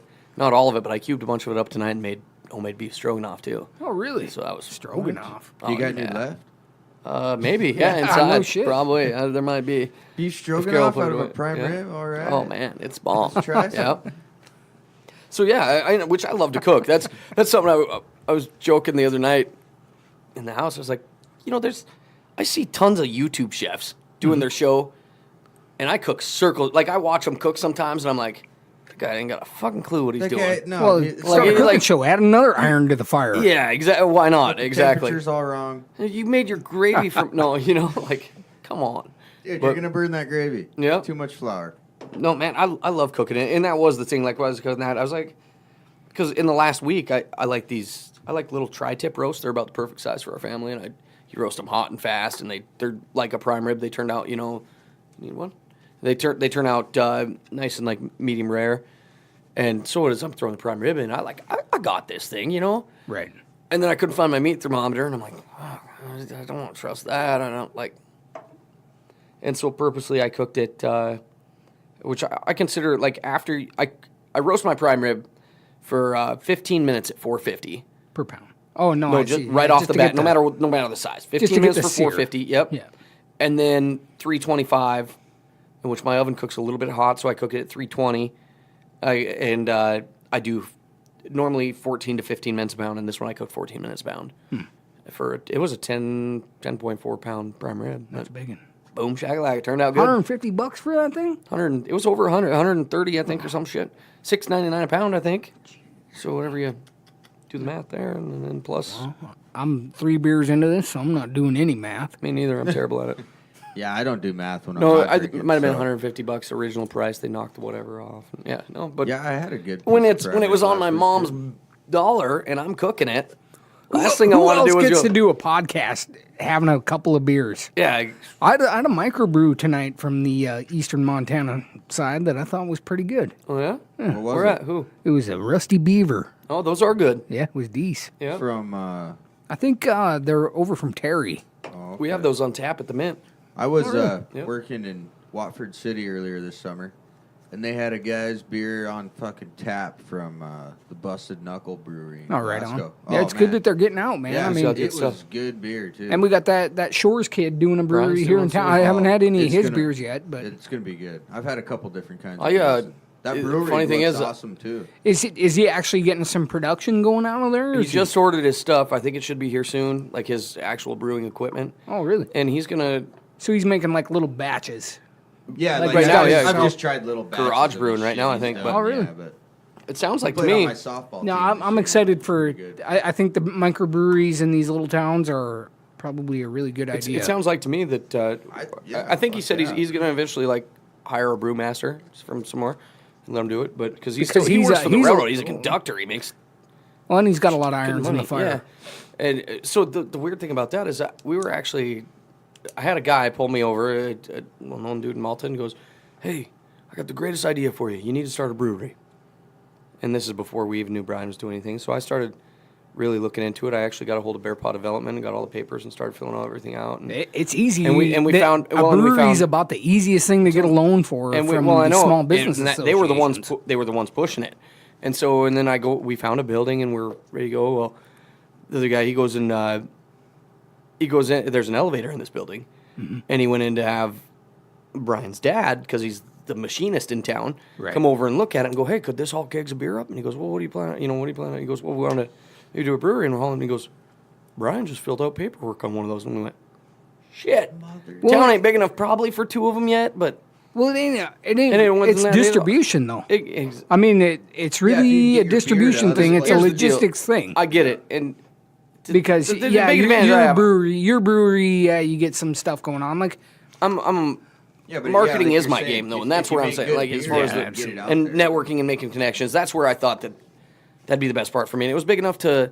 The building was big enough to maybe do like some small live shows, maybe a comedian here and there, some music. that's what and- I'm talking about. Me too, and that's kind of what I was after. But Brian's a good buddy, and we're not. I don't know if that place is big enough for I much get it. show. No, it's not. But and I mean, we're not. Maybe we're not super close, if Brian he and I, can but do we're it- close enough to where I'm not going to be like, Well, I think if Brian's Brian, like a we're good making- entrepreneur, you No link way. up with a good entrepreneur. he'll do good. Yeah. He'll do really well.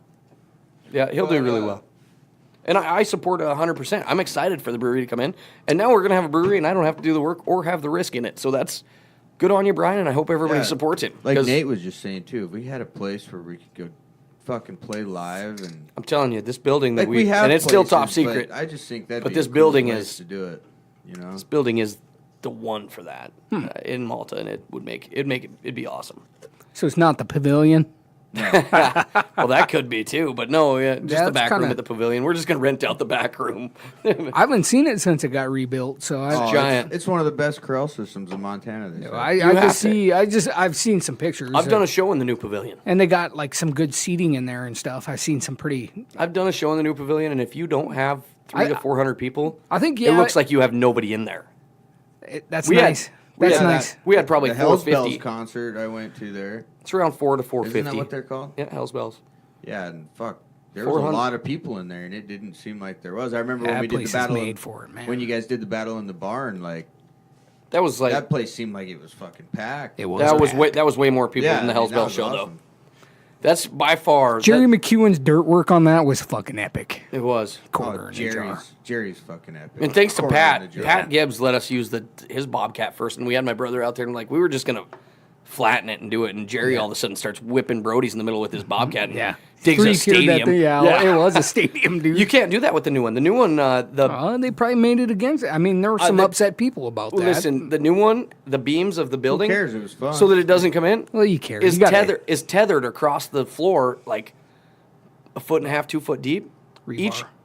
Each beam that holds up the roof is strung together with a big cable across underneath the floor. Oh. So if we were to dig in, we're lucky we didn't. We're lucky the old building didn't have that. Yeah, we were just letting it brought rip, the whole weren't thing we? down. That's all right. That was a cool night though. I had a lot of fun that night. Yeah, That was a lot of people. That was other than like the Phillips County Fair. That's right up there with the most people assembled for quite a few years in I Phillips think County. what's made that a success is we were all about the show, man. I think we were. Yeah, we wanted to blow the show out of the park, and we did, man. and we had to bring Hell in. yeah. You know, we had to bring in That was Jody Lee awesome. for the cool factor. He's always got like this. Just Yep. Jody Lee can make a table look cool. No, like Jody Lee made that comedy show fucking hilarious, and he took the brunt of it. here with in Adam. town. Oh man, Adam roasted the shit out of Jody. If Jody Poor hadn't guy. have been in the crowd, it wouldn't have been as funny of a show. I was Thank crying you, so Jody. bad, and I felt bad for Jody because Adam was ripped, but he took it well. Oh, like yeah, he his did. first, he walks out there, he's like, "Oh, Ted Nugent showed up to my show," and then after that, Oh, it was called it Father Time, all sorts of, and then about 30 jokes in, Jody's like, Come on, man. Travis is like, hey, he's running your sound, and he's Jody, like, yeah. I better shut the fuck up then. Quit. yeah. I was Quit like, ripping Jody, on you my got sound, them. Oh yeah, that was a good show. I had a lot of my cheeks hurt the next day from. Did he getting open them. that with? Did he open that show? No, we didn't open any music on that show. We it was kind of a more set, bust the comedians out of there. We had pretty good comedians, so both Four of being them. being Yeah. that these guys co-headlined. Yeah. They both did 45 minutes, so it was going to be a long show anyway, and that was kind of a No, that's cool. yeah. They were all good too. I know. I mean, I'm not saying music belongs even in that venue, but Who else brings a live band to a comedy show? I haven't seen that happen yet. yeah, That's it was cool. The first Let's do one, it, yeah. you let me play that one. Then Jody and David did one. That was cool too. And I had Mario, the guy that built that amp, as the crow flies, open for my other one. And they came in, and they're a rock band.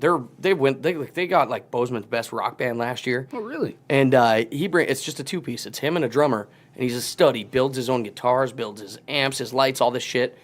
And he comes in, and we're doing sound check, and he starts playing in the theater, and I'm like, holy fuck, it's loud. We're gonna blow out all the grandmas and everything. And when the show started, and my dad was running sound, of course. My dad, like country guy, Yeah. gonna do this screaming rock, and I was a little worried. I literally was a little worried when I heard him do sound check. Then when he went off, that guy, Mario has the coolest fucking groove you've ever seen a guy go into on stage. It's like he's a whole different human. Oh, And really? he got in front of the crowd, and when he started jamming, the whole crowd liked it. It was even the grandmas, and it wasn't grandma music by any means. And those guys jam As the Crow Flies is the name of their band, and dude, they ripped so hard. And when they got done, I was like, holy shit! I had to tell him. I was a little worried. But he comes off the stage. He did. I don't know if they did like 4 or 5 songs, but when he come off the stage, I mean, he's pouring sweat. He goes hard when he's on there. That's cool. And they are. If you get a chance to see him anywhere locally in Montana, As the Crow Flies, Mario, and they rock, man. I'll find it. Yeah, they're fun as hell. And their videos. What do you got there? Is that an iPhone? Yeah. Their videos do no justice for what What they actually do. what the on the stage shit is, and how they really are. And so here's my next story, mixing music and comedy again. How about we pause real quick because I gotta pee anyway. We're going to pause. Nate's looking for a phone charger. I'll just clue everybody in. Nate's got a phone charger. I got it over here, but Travis has to pee. Well, Yeah, you I just gotta go plug it freeze. in over there and give it a little juice and good enough, but I'm still going to pause. for urination. Yeah, urinate. I'm an 8. I'm an 8 urinate. All right, Montarctica Podcast. I get it. Montarctica.com. Gear, gotta get it up on stage. My muscles flex, my fucking sweat will save the day. When I check the mic, I fucking check the mic. I fucking check it 1, 2, 3. I plug it in, I make it sound as good as can be.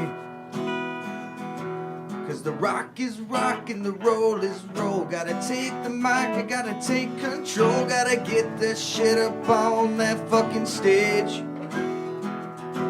Cause the roader knows what the roader knows. And the roader knows that he wears black clothes and he hides off in the shadows of the stage.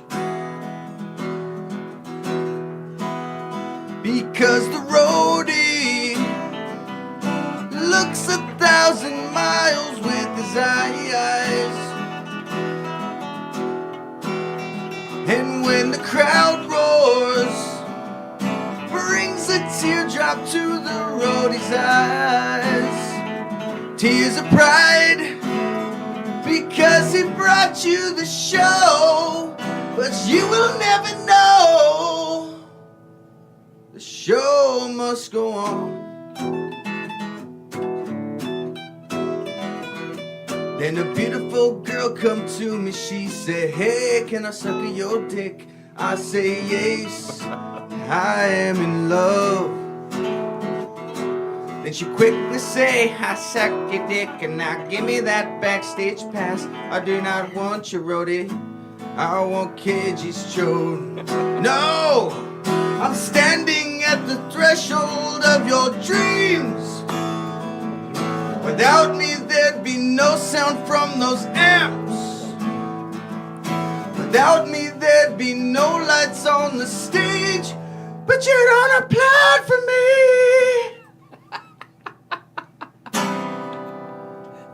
I am the roadie, a lonesome warrior searching for a soul.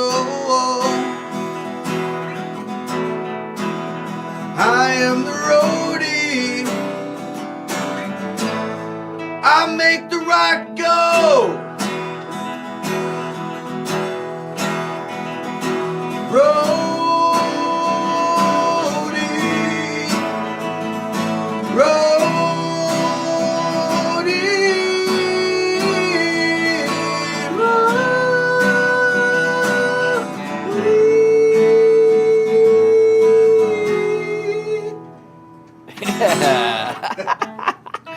That's funny because Noah's done that on the podcast before, but I heard him going into it, and I'm like, I'm going to hit record and let this thing run because you guys have heard I it. can't sing like Jack Black, but he's so good, I have to try. And we always talk about it's fun to listen to the podcast. At least it is for me to go back and listen to the podcast and hear the improvement. I heard Hear that Nate, it- hear I that it heard got Nate better have and to hear do that it- sing really good, so I had to sing Yeah. kind of good. That was fun, man. For So half of the song. when I stepped outside for just a minute, I don't know what it is about this podcast, but we must be living right when we're doing this because it seems like we'll have one night, like the one night we went out and it's Northern Lights. The other night we go out and it's meteor shower. Tonight I go out and it's one of those nights that it's so cold that You can see all the the light. all the street lights are beaming way up into the sky. Yeah. So it's weird, so and we don't like we do this maybe once a week, once every other week, but it seems like we get more often than not nights that we come out here and something weird, some little weird phenomenon's sweet's going on going out there. on. Yeah, like right out here in Montarctica. So something fun. Yeah, I promise I won't sing that one again, people. It's good, man. It's funny and it's awesome. And why not add some music in? Because if people are listening to this and we're in an hour and 23 minutes now, and if you're driving down the highway, say you're cruising to Billings and listening to this podcast, it's fun to have some music thrown in the middle. Oh, yeah, I agree. Big time. Yeah, I mean, not everybody just wants to hear me ramble the whole fucking time. Well, some people do, Travis. Yeah. Okay. My mom, obviously, Yeah. she called. Sicko, man. Yeah. Oh, I am? Okay, well, I'm At least not my going to mom cuss you always out loves then. me. Yeah. She's like, I'm mad. I can't remember what she told me she was mad about either.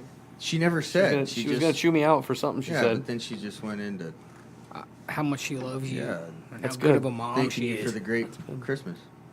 She's the one that provided Christmas. She bought the food and brought presents, all sorts of fun shit. And It was a pretty good Christmas. it was a good one. It was a real good one. It was fun. Sold out. What'd you guys do for Christmas, Nate? Just kind of the normal, you know. Had a little. The kids all had a white elephant. Oh, really? And then the grown-ups had a white elephant on Christmas Eve, and then in the morning the kids got a few presents, and White elephants are fun, man. it was. Did you end up with anything cool or funny The or? fuck is Yeah, I in got white a flashlight and a one of them Elephant? copper Is it like a Chinese fry gift pans. exchange or something? Oh, nice. Similar. Yeah. Similar. So what happens is you kind of draw an order, however you do it. There's an order of people, and if somebody goes and opens one, then the person after them can steal presents that have already been opened or open a new one. Yeah. Like a Chinese gift Kind of, exchange. yeah. But white elephant. So if you get one stolen, then they go back to be the person that can either steal one or Oh, yeah. It's, Okay. It's fun. It just kind of That keeps the would be thing fun. going. Yeah. We've done a few We used to do a New Year's party over at Shipman's. They do a white elephant, and, a Christmas sweater party thing. But man, some of the gifts that you end up with that crew, holy crap! Yeah, I There's bet. been some funny things I like, bet. yeah. tripping. I mean, there's been like a stuffed fox was Has there one been that any like erotic? yeah, a big black dildo named Leroy, whatever. I just and they surprisingly fought over it. Not them, but it was fun. Well, yeah. A who fur doesn't coat. want one of Timmy those? Hines has one of the world's coolest fur coats from that white elephant, and that thing was nearly fought over. I think that year I ended up bringing home, and I still got them. It's a pair of all red, or I should say a pair. It's a all red zip up footy pajamas. Oh, yeah. Shaped like a fox. It's got fox ears. I mean, like just weird shit, But Sounds kind of high you end. always, not really. I It's mean, we had a $25 limit. I so think that's there ain't no fur coats getting. no, rented I'm out. telling you. Well, this fur coat was obviously from Goodwill or someplace, but it's definitely a pimp coat and may have a long history behind it, as old as it looks. But Yeah. Goodwill. Fuck, that's one of the best stores ever. I agree, Great man. shit in there. I like going and like looking at things. Like I've just started learning, like this whole eBay generation, and like I was telling you before, I do quite a bit of buying and selling and shit on eBay, and like one of my favorite things is to go sourcing products and go and like finding either Goodwill or wherever it is. And it's not. I mean, like I find them from all over, but finding unique items. I love just like even a garage sale or whatever, and be like, oh. And a lot of times I might skip over a unique item, but like for me to find a unique item in something I'm versed in, like to find a guitar or to find motorcycle parts or memorabilia or the things that, and I just look for things that I know about that I know could be worth money or whatever, and then I turn around, flip them, and it's kind of fun. Yeah. Some days you'll put one on there that you thought something was going to sell on eBay, and it'll take 3-4 months before it sells. Some things you thought, I'll throw it on there for nothing, boom, sells right away, and you go, what the heck? It's fun to figure out the market. Yeah, that would be exciting. It's fairly exciting. Be more exciting if adds the difference of not having a steady paycheck, I guess, because I'm Yeah. working and doing that, and that's Yeah, I guess a lot of sales are motivated by, a hungry tummy. yeah, you're right. I don't buy. I'm a horrible salesman. I'm the worst. Yeah, I don't think I could sell a fucking diamond ring. I can only sell something if it's something I believe in. I don't like selling something I don't believe in. I mean, Don't get me wrong. but you can sell. Yeah, I've seen you sell. I things you can. don't I believe in. can. Yeah, you're a salesman. I could. You're a salesman, Travis. By trade. Call it. That's not, okay. Call it not. Yeah. I'm not so much anymore though. No. I'm not really selling anything right now. Yeah. Making a podcast for free all the time. Yeah, we are. Yeah, and look what happened to that. We're Yeah. fucking almost 40 episodes in. I think this is 30. How many followers we got This might be now? 39. We're at Over 20,000. yeah, we're over 20,000 subscribers. Followers? Yeah. Over 20,000 subscribers across all platforms. Oh man, I don't know if Like I I said, want. in the last I don't know if I want to be here right now. last 3-4 months. Most of them are in the Philippines. in the last Nice. in the last 3-4 months. I think in the last 3 months. This one, if it fits in the window, will probably click us over 30,000 downloads for 3 months. Fuck so- yeah, the first like 5 episodes aren't even We got a bunch. You're on one that we didn't upload. One of the best I should ones go. ever, I think. The thing is, I need to. It's Yeah, just, that was, no, that no, was it just a little raunchy, I think. yeah, Maybe. it was. It was just. We've Travis refined could've it quite a edited bit and since we'd then. ended up with 20 minutes, you know. Yeah. But that was one of the best ones. Noah's. It was fun. Noah's I got had a good time. Noah's got a funny comedy bit about like somebody in the Far East that we eventually hire to edit the podcast. Nice. And he's making more money than all of his buddies. Yeah. Because we pay him $10 a week to edit the To listen to podcast. the podcast. How He's far like, east? how'd you make all this money? And he's like, I just listen to this podcast, Listen to man. the internet, man. What? Are you kidding me? You made that much money to listen to these guys? Fuck yeah. Yeah, Montarctica. Give them a listen. Maybe they'll pay you. Yeah, it's been good, man. We like our last episode that Noah and I were on. I was just telling Nate before this started that I think it was either 12 or 13 countries it's been listening to. Yeah. you And like told me that was sweet. So do you think America, that they Canada, Dubai. do you think that they listen to it to try to learn English? Nah, Because now there'll be a There's bunch of plenty people other from the podcasts out there. Philippines talking in a northeast Montana who to write dialect. Yeah. Same bud every 3 seconds. Yeah. Hey, Bud. bud, how you doing? Out for a rip, eh? Dropping the F-bomb every fucking 3 words. Yeah. too. I'm not. No, actually, in Philippines, those boys over there, they speak English pretty well. Yeah, they do. In fact, we played one of their songs on our podcast. This band, Demi, out of the Philippines, and that one that we played, man, they're, almost Guns N' Roses type style and sing in English and everything. So it's really neat though, because like just today when I posted the picture of me with my guitar and my boy, Right. one of the kids in that band liked the picture. So we've kind of like become internet friends across, language barriers and everything else. That's It's really a neat thing of what this Intercultural dynamics. Has That's the one good thing about the internet. hasn't made us any money or anything, but it's I think it's cool as hell. crazy how what many it does. people have listened to this since we started it. Like, I never thought. Me Travis, he thought that it would reach some people, but I thought maybe half the country, maybe. I just came over here to jam. Yeah, that's basically how it all started. We were over here to jam and play music, and And that Travis night- is like, "What do we got to do?" None, to start none of a us podcast?" none of us were feeling creative at all to jam that Yeah, night. Like I we just just- could, nobody could come up with a guitar lick Yeah, to save our life. And I was like, "What do you guys think about doing a podcast?" Let's do it. He goes, "What do you mean?" Like, let's do it now.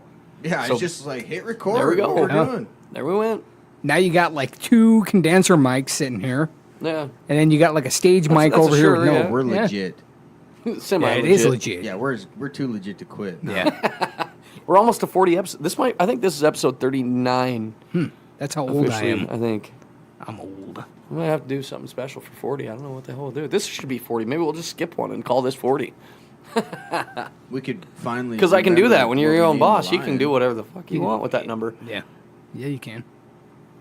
Except people will be looking for number 2. Well, and- people are looking because It starts at It's- like 6. yeah, there's a couple 7. skips. Well, maybe those other ones- if it goes good, real good, you can throw that 2 out there. But shit, I don't know if that thing is half. Well, what Noah and I always talk That's about, what we're we've like, always we can't said. wait to get big enough that when we do throw that shit one out there, we aren't gonna be phased by it. Yeah. We throw that one out Have there. enough followers be like, well, they can hear this. That one could wreck the ship right now and get us arrested, but we don't like. I don't know about that. Not quite, but you know what I mean. Like, You might have people listening in at the garage door here. yeah, Well, I don't. You'd be surprised at some of the people in town that have come up to both of us and been like, "We People you really never enjoy expect. the podcast. You guys need to get another one." And I'm like, "What? I was the out for hell? breakfast. You listen to us now? I kind of feel bad." I know, me too. I was out for breakfast one time at the Gin, and this lady, she's every bit of 75. I just love to listen to you guys and your podcast, and I'm like, "You're kidding me, right?" She No, goes, that's "Yeah." cool, She man. goes, "No, I really," and she's like pretty straight and narrow. Like I wouldn't expect her to be listening to our F-bomb. You can be straight and narrow. She goes, and- every once in a while I got to turn it down so they don't hear what I'm listening to, but I really like what you're doing. I'm like, that's freaking awesome. That Like one that's guy came up to me. He's like, "Sometimes I have to pull over because I'm laughing too hard. I'm afraid I'm gonna Yeah. get in a wreck." Well, you're welcome. You know. That's good. Yeah, it's cool. I No, just I'm enjoy proud of you doing it. guys. That's pretty cool. The biggest thing for me is I just enjoy doing it. That I mean, me like too. it's something that I truly like doing, and like I like what long form conversation brings Yeah, I do too. out of people, and like you get into somebody's head a little further than you would with just a regular 10-minute bit on a radio show or something, you know.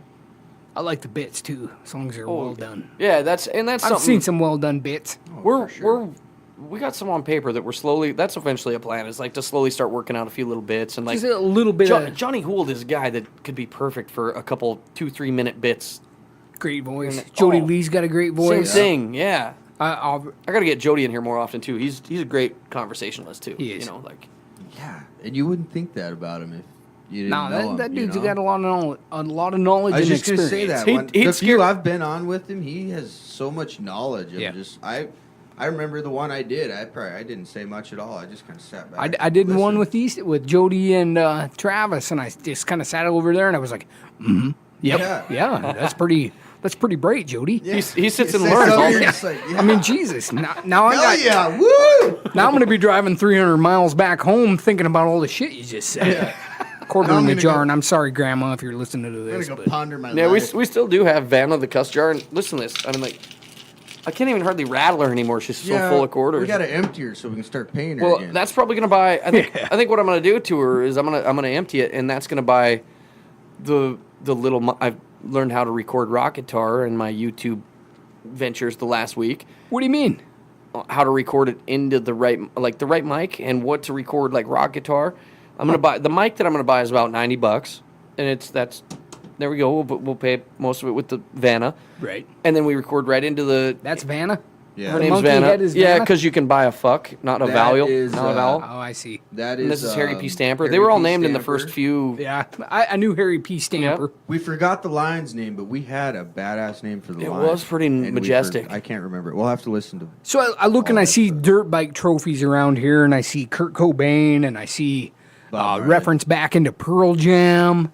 I see the Montana flag, of course, a checkered flag. What's that significant? for? The checkered flag was just a flag that I had, and I had it up in a corner, and then we moved it to here because behind it is a makeshift vocal booth. See? Right. Like, Oh, we I see. Yeah, I like we that. put the mic right into the corner here, and we got foam up against it so that So you send the guy doing the vocals into Caleb- the corner. yeah, So you because can't Caleb see yells anything. a lot, like when he's rapping, and like it gets a little out of hand if you don't put him right up against this. And he breathes like. He sounds like a pug on his last fucking breath. Last leg. You think they're gonna die all the time, but this pug is really So bad. a lot of the room there is some strategic placement, but then like the foam that's falling off the roof over there, that's not supposed to be. I just got to get back up on the little thing Get a and little spray super it again. glue Do or- it again. A 5-minute epoxy. I mean, it's quite the job just to keep. There's a spray adhesive. That's falling down. That's what's. We need something strong. You just gotta go. No, Just I think you flex just tape need it. to. Haven't you seen No, how that was amazing coated. that shit is? Flex You know what seal, happens? yeah. You know what happens when you coat that thing with all that spray adhesive? You better move everything else out of here because there are little particles that fall down Man, on your drums and everything I else that are in there. used Yep. double stick Gorilla Tape to tape because my couch is basically Even that doesn't hold sometimes. Oh man, but this is doing good. My couch basically imploded, and I just took some 1-bys and ripped it open and fucking. But then my cushions would always just slide off of them, so I put some double stick Gorilla tape on there, and they haven't moved yet. So, I mean, gorillas are pretty strong, so the They tape are. is. So what you'll find in these small Montana towns is a jack of all trades. Yep.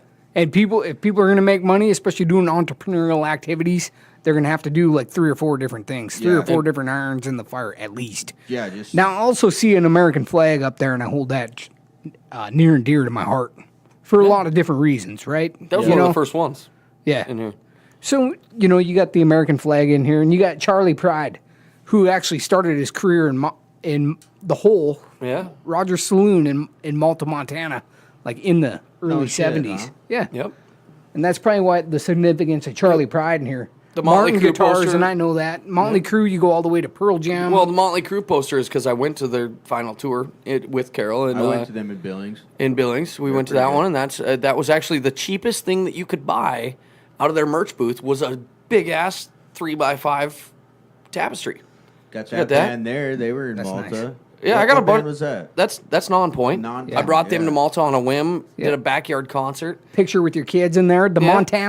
Montarctica record. yeah. I love that. Yeah, that's cool. I like the guitars you got up here. You got Evil Knievel and Robbie Knievel. Yeah, most of the guitars are inside right now too. Normally the walls are lined with guitars, but I took most of them inside because it's so damn cold and 30 the heater below. died this middle of the week. So and- what his dad gave him was this old Martin guitar, and I call it Betsy or Bertha.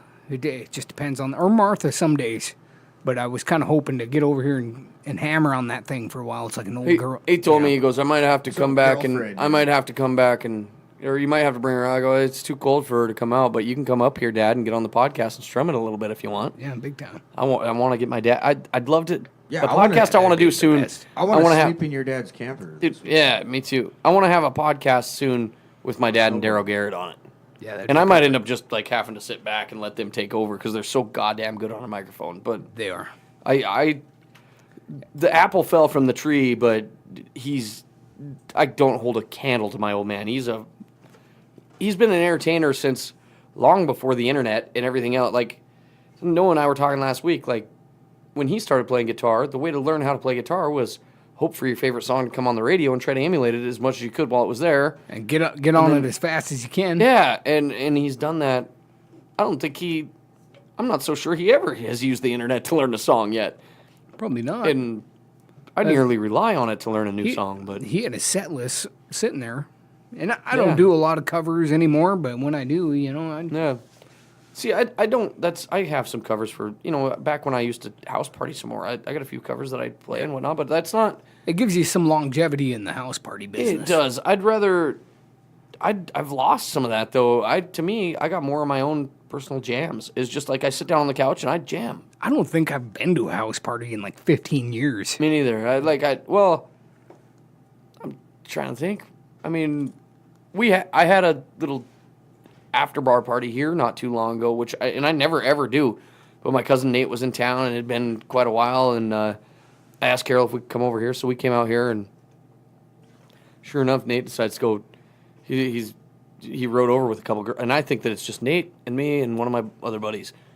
Nate rides over with two girls because he didn't bring his car, and he gets this wild, and it's this time of year, he gets this wild idea to go out. I got an outdoor table. Well, you got a wild hair up his ass. Huh? Used for summertime, which sits right now, it's kind of almost in storage, but it's up against my house right next to my bedroom window where Carol and my baby daughter were sleeping. Mm-hmm. Nate and the girls decide to go sit down on it outside to have and they start yapping. Carol calls me. She's like, what in the hell is going on out there? And I look out, and there's Nate sitting at the table right outside of the bedroom window where everybody's sleeping. And I'm like, Nate, we can't do that, buddy. Nate? So I was doing my best all night to be like, shh. Did he show up for Christmas? He's here. Yeah, he's in good. town. He's working for the week, I think, in town. He's got his old job or whatever. He comes back and helps a little bit. And I could get him on the podcast, too. I don't know if he's been on one. Not that I know of. I hope he'll talk. He'll come and... Him and I have been scheming on the cryptocurrency stuff. Like he's got into it too now and doing well with it. I go with the old school stuff. Yeah, the paper. Everybody asks me all the time, well, what the hell, that's fake money. What are you doing with that? I go, you just paid with paper. Yeah. Yeah. Worth less than a fucking penny. Yeah, so. Like, yeah, I guess when you think about it, that paper is its gold actual backed. worth is. No, it's not. Yeah, it kind of They is. say it is. They claim. I think Bullshit, to a certain though. point it is, but You there's mean no it's way bullshit. they've got enough gold fucking That's stocked true. up for how much debt just our country has. Yeah, in that's my absolutely opinion, true. you know, like, Yeah, I bet you're right about that. Or else mean- gold would be worth yeah, a or it'd little be more worth than a lot more. it's worth a than it lot. is. But yeah, it's I mean, No it's- chance. It's hard. Yeah, it's hard to think there's It's that a much lot of gold gold, somewhere yeah. in the country. Bitcoin surpassed gold, and I'm the only one in this room playing with it. So Bitcoin. I've been kind the, of. the price of I one don't quite Bitcoin is worth understand more it than enough 1 ounce to of get gold. into it. Really? Yeah, by a long ways. And Bitcoin is just like this digital matter. It takes approximately $1,000 to. I mean, even like the value of getting a Bitcoin together, it takes about $1,000 of energy and mining to actually produce one. Really? So I mean, it's research it, man. That's how I learned. It's I've kinda literally crazy. I've got hundreds and hundreds of hours into. I don't. And I've- anybody that I've like got maybe people ask an me all hour. the time, like, how do I get into it? And I go like, well, I could tell you how to just go buy some, but don't just go buy it without researching what it actually is and what the blockchain is and what it does. And yeah, I feel you, man. it's yeah, Yeah, it's know? crazy. It could replace. it's a good. There's a good chance. U.S. currency. Not so much You just know it, Bitcoin, you know, but cryptocurrency and the blockchain has a great chance of completely upending the whole entire banking industry. Really? Flat out taking the middleman out. How nuts would that be? All your money It's is just on the internet. Damn chance. But then man. what the fuck happens if the internet crashes? Like, You all could your no. I money's got a gone, or I got a what? paper wallet. Well, I mean, yeah. Like if the internet completely got wiped out, but if the internet gets wiped out, our banking, so is Wall Street. I think you should do suppose, that, yeah. Right and then now- I'll get all the gold. right. Yeah. I hope you do. Yeah, But I'd be like, I'll just go dig for Kid Curry's fucking stash. I was looking for it down on that elk hunt. Oh, I've looked for it a couple times too. let's I bring actually this all the think way I might back have to your found elk it. hunt. Nate also got an elk. How'd that work out? Oh, it was a little. I was tired. The priority was getting my kids on the elk. So are you right? saying your 2 kids made the perfect shot and then you butt shot it or what? No, I didn't butt Oh, shoot okay. it. Lights out. I was just waiting for the story. My kids No, are great He blew shots. its heart up. No, it was lights out immediately, and he needed it because he'd had a pretty rough fall. Yeah. So, Pretty rough rut, huh? yeah, and he wasn't near as big as my kids. My kids were a 370 bull, a 300 bull, and Holy shit, 370, huh? mine was not. Ain't that weird how like once Wow. your kids That's a bull of a lifetime, get older, in my opinion. Yeah, Yeah, exactly. it is. Yeah, I 370 mean, it truly inches, is. That's huge. You walk around where all the bulls are at down here at Farmers and Ranchers, and you ain't gonna see one as big as that one. I It came was big. close. The 2 years I didn't get to hunt elk this year. They kind of hosed me out of that. But On the bow tag? bow, Really? I got my tag, but not a permit to hunt in the breaks. Oh, I could have went further west. And so hunted, they're but- saying that you're not gonna get it every year no, now, right? they lowered it down to like 80% local tags, Local. local permits to hunt. So is it Like- 20% out of state tags, I couldn't tell you that. or All I they know just is that lowered the quota down? Which I think don't see a problem with it. I mean, it brings a lot of money to the state. It does, But- but I also, I think one of the social problems down there was too many hunters. You're right. I mean, And yeah, the people that come that bring, I mean, and here's the deal. And don't I'm get me going to tell wrong. you right now, it wasn't a rough rut. My bull had arrow holes in it. Me yeah, like as a bartender and locally here in town and not a farmer rancher or anything like that, I appreciate seeing the big groups of hunters come through because I make some pretty good money off Oh, them yeah. when they come in. But do I think that, and I'm not stereotyping all of them, but there's certain groups sometimes I see, I wonder how ethical their hunt is. And, Not or at if it's all. just 12 dudes in a bet a lot of van them- out there going, you know, Absolutely. shooting it no matter if but it drops or not. Like and- Nate was saying with the bulls with arrow holes in them. That I read a thing about how many elk rifle hunters were killing with arrow wounds. Yeah.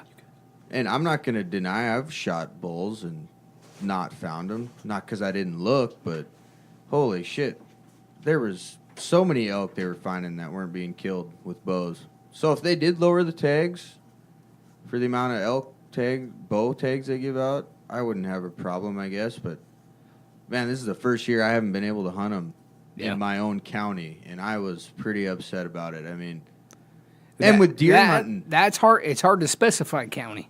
You Yeah. know what I'm saying? Yeah. It really is a hard thing because, if a guy wants to go hunt the elkhorns, like a lot of people in the state put in for the elkhorns by Helena. You Yeah. know, if they live in Missoula Yeah. or Kalispell or something like that, which I is suppose.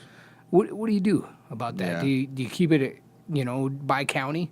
Because Yeah, that's true. we have one of the greatest hunting counties. Absolutely, hunting, fishing, Yeah, fuck, everything. I mean, if it's people will come amazing. here and live virtually in poverty just to have that immediate access to that. Mm-hmm. I know lots of people who do it. I mean, yeah, but at the same time, I mean, I have should no clar- problem. I should clarify American poverty. Yeah, I Because should- I've seen real poverty and Yeah. I've seen American poverty, Yeah. and they're two entirely different different things. things, yeah. But deer hunting this year, I've seen more people from Washington and Wisconsin than I did Montanans, Yeah. and it was insane. Like, On the deer hunting, deer hunting rifle season. those guys pay $500 for a tag. Yeah, I got screwed 2 times this year from Wisconsin dudes. And you that see a lot of just- them taking home tiny deer that didn't, like. I mean, Yeah, that's good. $500 deer, man. If you're gonna eat it, I guess, but that's what bugs me is like how many. It's not. I don't think it would be as much about food because that is not an economical No, price per it's pound. not about $500 food for plus driving here and everything that goes into. That's I what mean, that's the woohoo hunt. I probably spent like $1,500 being a resident in a place where I live, where I got people here that house me. I didn't pay for hotels or anything crazy like that. No I probably shit. had $1,500 Yeah. in this elk hunt for me and my children. Easy. I don't even want to average out what I spend. A good year portion of the reason I don't just hunt as hunting. often anymore is just cost, period. I mean, how much it costs It to go down to the costs, breaks for a yeah. week It's and pay for expensive, gas and but a bunch it's of gas worth cans it. full. It is, don't get me wrong, it is. But that's a Granted, I good got portion of the reason that I'm not out on the weekend. And instead, I'm bartending, working on the weekend because I make money instead of spending it. money. I mean, So- and there's an economical way to get meat. I mean, we got good price per pound on our elk meat, and it's, in my opinion, the best meat in the world. I agree. That's my opinion. I Yeah. love elk meat. too. My you guys- family loves it, like, and it goes a long ways when you gotta.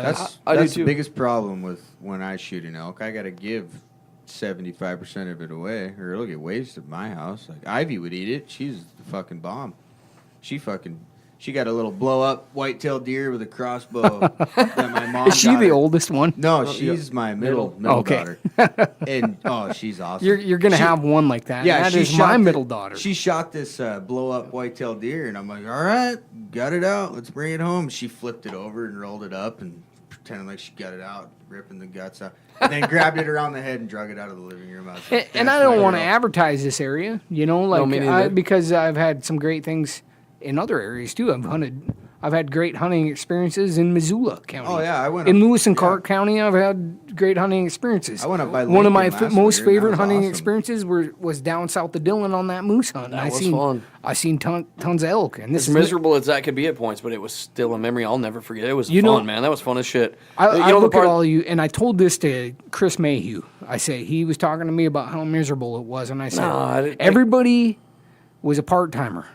The only part On that was those 8 miserable days- for me, the only part that was miserable for me is when I walked out of my shoes. Yeah, My you did. soul's disintegrated. I was wearing some Cabela's. Fuck you, Cabela's, in your hunting boots. Yeah, I had a fuck pair you, of Cabela's. I had a pair of Cabela's hunting boots. And you listen to the podcast, Cabela's. Yeah, send me some hunting boots that work. I literally walked. I started we're about a mile in, and I looked down, and my shoes are literally disintegrating step by step. Did you buy the $60 boots? Or the No, these were some pretty good boots, or $220 supposed to be good boots. No, The soles of them walked out. Luckily, somebody had some athletic tape, and we taped the shit out of the rest of the boot. No sole left on them, and I walked all the way back with athletic taped soles. Yep. And that was the only part that was miserable. The other part of that hunt that was pretty fun for me was you guys went a different direction, but Travis, our other buddy, and I headed in. We're just looking for moose at this point. We hadn't really seen many. And Travis and I get deep into here, and we come across a steaming pile of grizzly shit that's big. And neither one of us. Screw I think that. I might have had a bow on me, I think, but we didn't have a gun or not. We're going, oh boy, this could be exciting. And Travis is like, yeah, that's really well. Travis has been up Alaska hunting for moose, so where you go rattle the trees and fucking call a big bull in, and And a Kodiak comes with it. yeah. So he's out there smacking these trees and shit, and I'm starting to think, all right, well, and all of a sudden we're down in this almost swampy area, and I hear this boom, boom. It sounds like a horse getting up. These moose are huge. Yeah. Yeah. I Turns know. out I from thought across that this bar killed where my we're at, mom. Nate and I'm across from a willow bush to a cow and a calf. And well, anyway, they get up and they look at us, and Trav and I we literally run up the side of this hill and sit down and look at them, and they stood and looked at us for a bit, and I thought for sure Mama was going to charge us, and neither one of us that have a sounds gun fun. or a moose tag, and we're waiting to tell Nate, hey, we ran into some moose, and but that whole time I'm sitting there thinking this is the ruggedest, craziest, on the edge of the divide, the Continental Divide right there. Yeah. You'd see we had a snowstorm start to come in, Yeah, we were and right on the roll over the top Continental of that, and Divide, yeah. we're in deep, we're up in the mountains pretty deep, and I'm thinking, this country is Magnificent. unbelievable. It was magnificent, man. you I was couldn't just never, even- I mean, just Just being out in deep, it is a lot that of is, it for yeah. me. There's nothing like that. I'm a special tag guy. It's clearly and if a- I can get on a hunt with somebody and go with them and even just run a pack for them, man, I love that stuff. How do you feel about Africa trophy hunting? I don't think I would ever want to do it. You want to know? I mean, if it was it's just not a thing to me. I'm like never going that- to put that stuff in my house. Like that dentist that ended up shooting the pride of whatever national forest that was. He lion. got a lot of shit. Yeah, Oh, he did get a lot of shit. That and dentist or whatever he was. yeah, and I'm just flat out saying I don't have an opinion on it, but Yeah, it's, how do you? I'd have to look back at the story right now, but I think what I finalized my opinion on that is, sometimes I don't necessarily condone a whole bunch of that kind of hunting, which kind of don't works either. against a past profession I used to have. That was the hardest thing about that profession to me, is just like dealing with these dudes that they don't care about meat, they don't care they're about just out there they to don't have it, care so- they don't care about respecting the animal, they don't care about respecting the landscape. And I agree. that was hard. That was a humongous personal conflict. To me, that is my biggest personal conflict of interest So- for hunting. Is a guy that is going to go out there, and especially anybody that gets on private land and goes and tears it up, leaves fences open, But there is a management perspective to it too, Very where much these so. where these villages get some of the money that comes in with these guys. Just like you were talking about, So I said you bartending. love it. You love it when guys come in and they come here or whatever, and then you have this hard time with maybe there's- potentially the ethical situations that they put themselves in. There's essentially like 1,900, 2,000 people might live in Malta on a good day. Yeah. And Hunting we are a season's village. yeah. I mean, if you Yeah, it's a think about it village, on the scale of the universe, we are a village. Absolutely. And when we have, especially like my mom works at a restaurant there, they have during hunting season, that's by far their best time of year. Same with me bartending. I get people to come through, Which is, and I'm they sure the they tip me a same- ridiculous amount of money. Yeah, that's probably the same over there. It's the same over there. They want these people to come over there, and there's a management perspective to taking out a few lions. Yeah. And I don't really believe that they're endangered. So I mean, to a point, I see people. I see people who have a hard time with that, and I see their absolute perspective on it. But you kind of got to look at it holistically too. So Need that? I'm not going to answer it. Do what you got. Anyway, so I've Yeah, but wondered that like too. you 'Cause were I mean, saying, I feel the same way, but I think a lot of those hunters that come here like that, they don't fucking. it's care money. what It's money so that you can they go show off. ruin or what they shoot as far as the meat. They're just after a set of horns. And like- not everybody, because I do see some rich guys come in that have a lot of money. They come in and hunt way harder than a lot of local guys I know. Yeah, absolutely. And I mean, there's but some then Puritans. it's the opposite side too. I do see people that go out and like this big hunting party and like they don't care if it's what it is, the deer they shoot. They're just trying to get just blast away and kill something. Yeah. And that Yeah. and tear up the land because it's fun. So I mean, there's two sides of it, and I guess each story is pretty individual, of how it Yeah. works and what it should be. But All I know is that if I don't get to hunt elk next year, I'm gonna be pretty upset I bet. about it. I mean, 2 years ago, I got closer to more 370, 380 plus bulls than I ever have in my life, and I thought for sure, I was patient that whole season, didn't end up shooting anything. I thought for sure the next season that's my time. I No, figured it out. I figured out how to get in the herd and be patient and wait and know that I'm not gonna get busted, and then I didn't get to hunt. now that my boy is old enough to start bow hunting and stuff again, or I mean not again, but now I'd like to get back into bow hunting again. There's nothing like it. I quit bow hunting when I went to work for the radio station because at that point I had to bartend to make ends meet, and so I started that. But now that I've got my own thing rolling, and it's not like I'm getting rich yet, but I think eventually I'm going to be able to free up my weekends a bit and be able to man. bring that back. And man, I love bow hunting. There's Don't get me nothing wrong, I like love it. bow hunting. I got out of it a long time too, and a part of that was being deployed. Yeah. So, and that's when I started putting in for the gun tags, as I knew my time and roaming around the state of Montana, in a military sense and otherwise. Yeah, to bow hunt that takes some time. I wasn't gonna have time, man. Sometimes Then I got too many bonus points when I did move back here.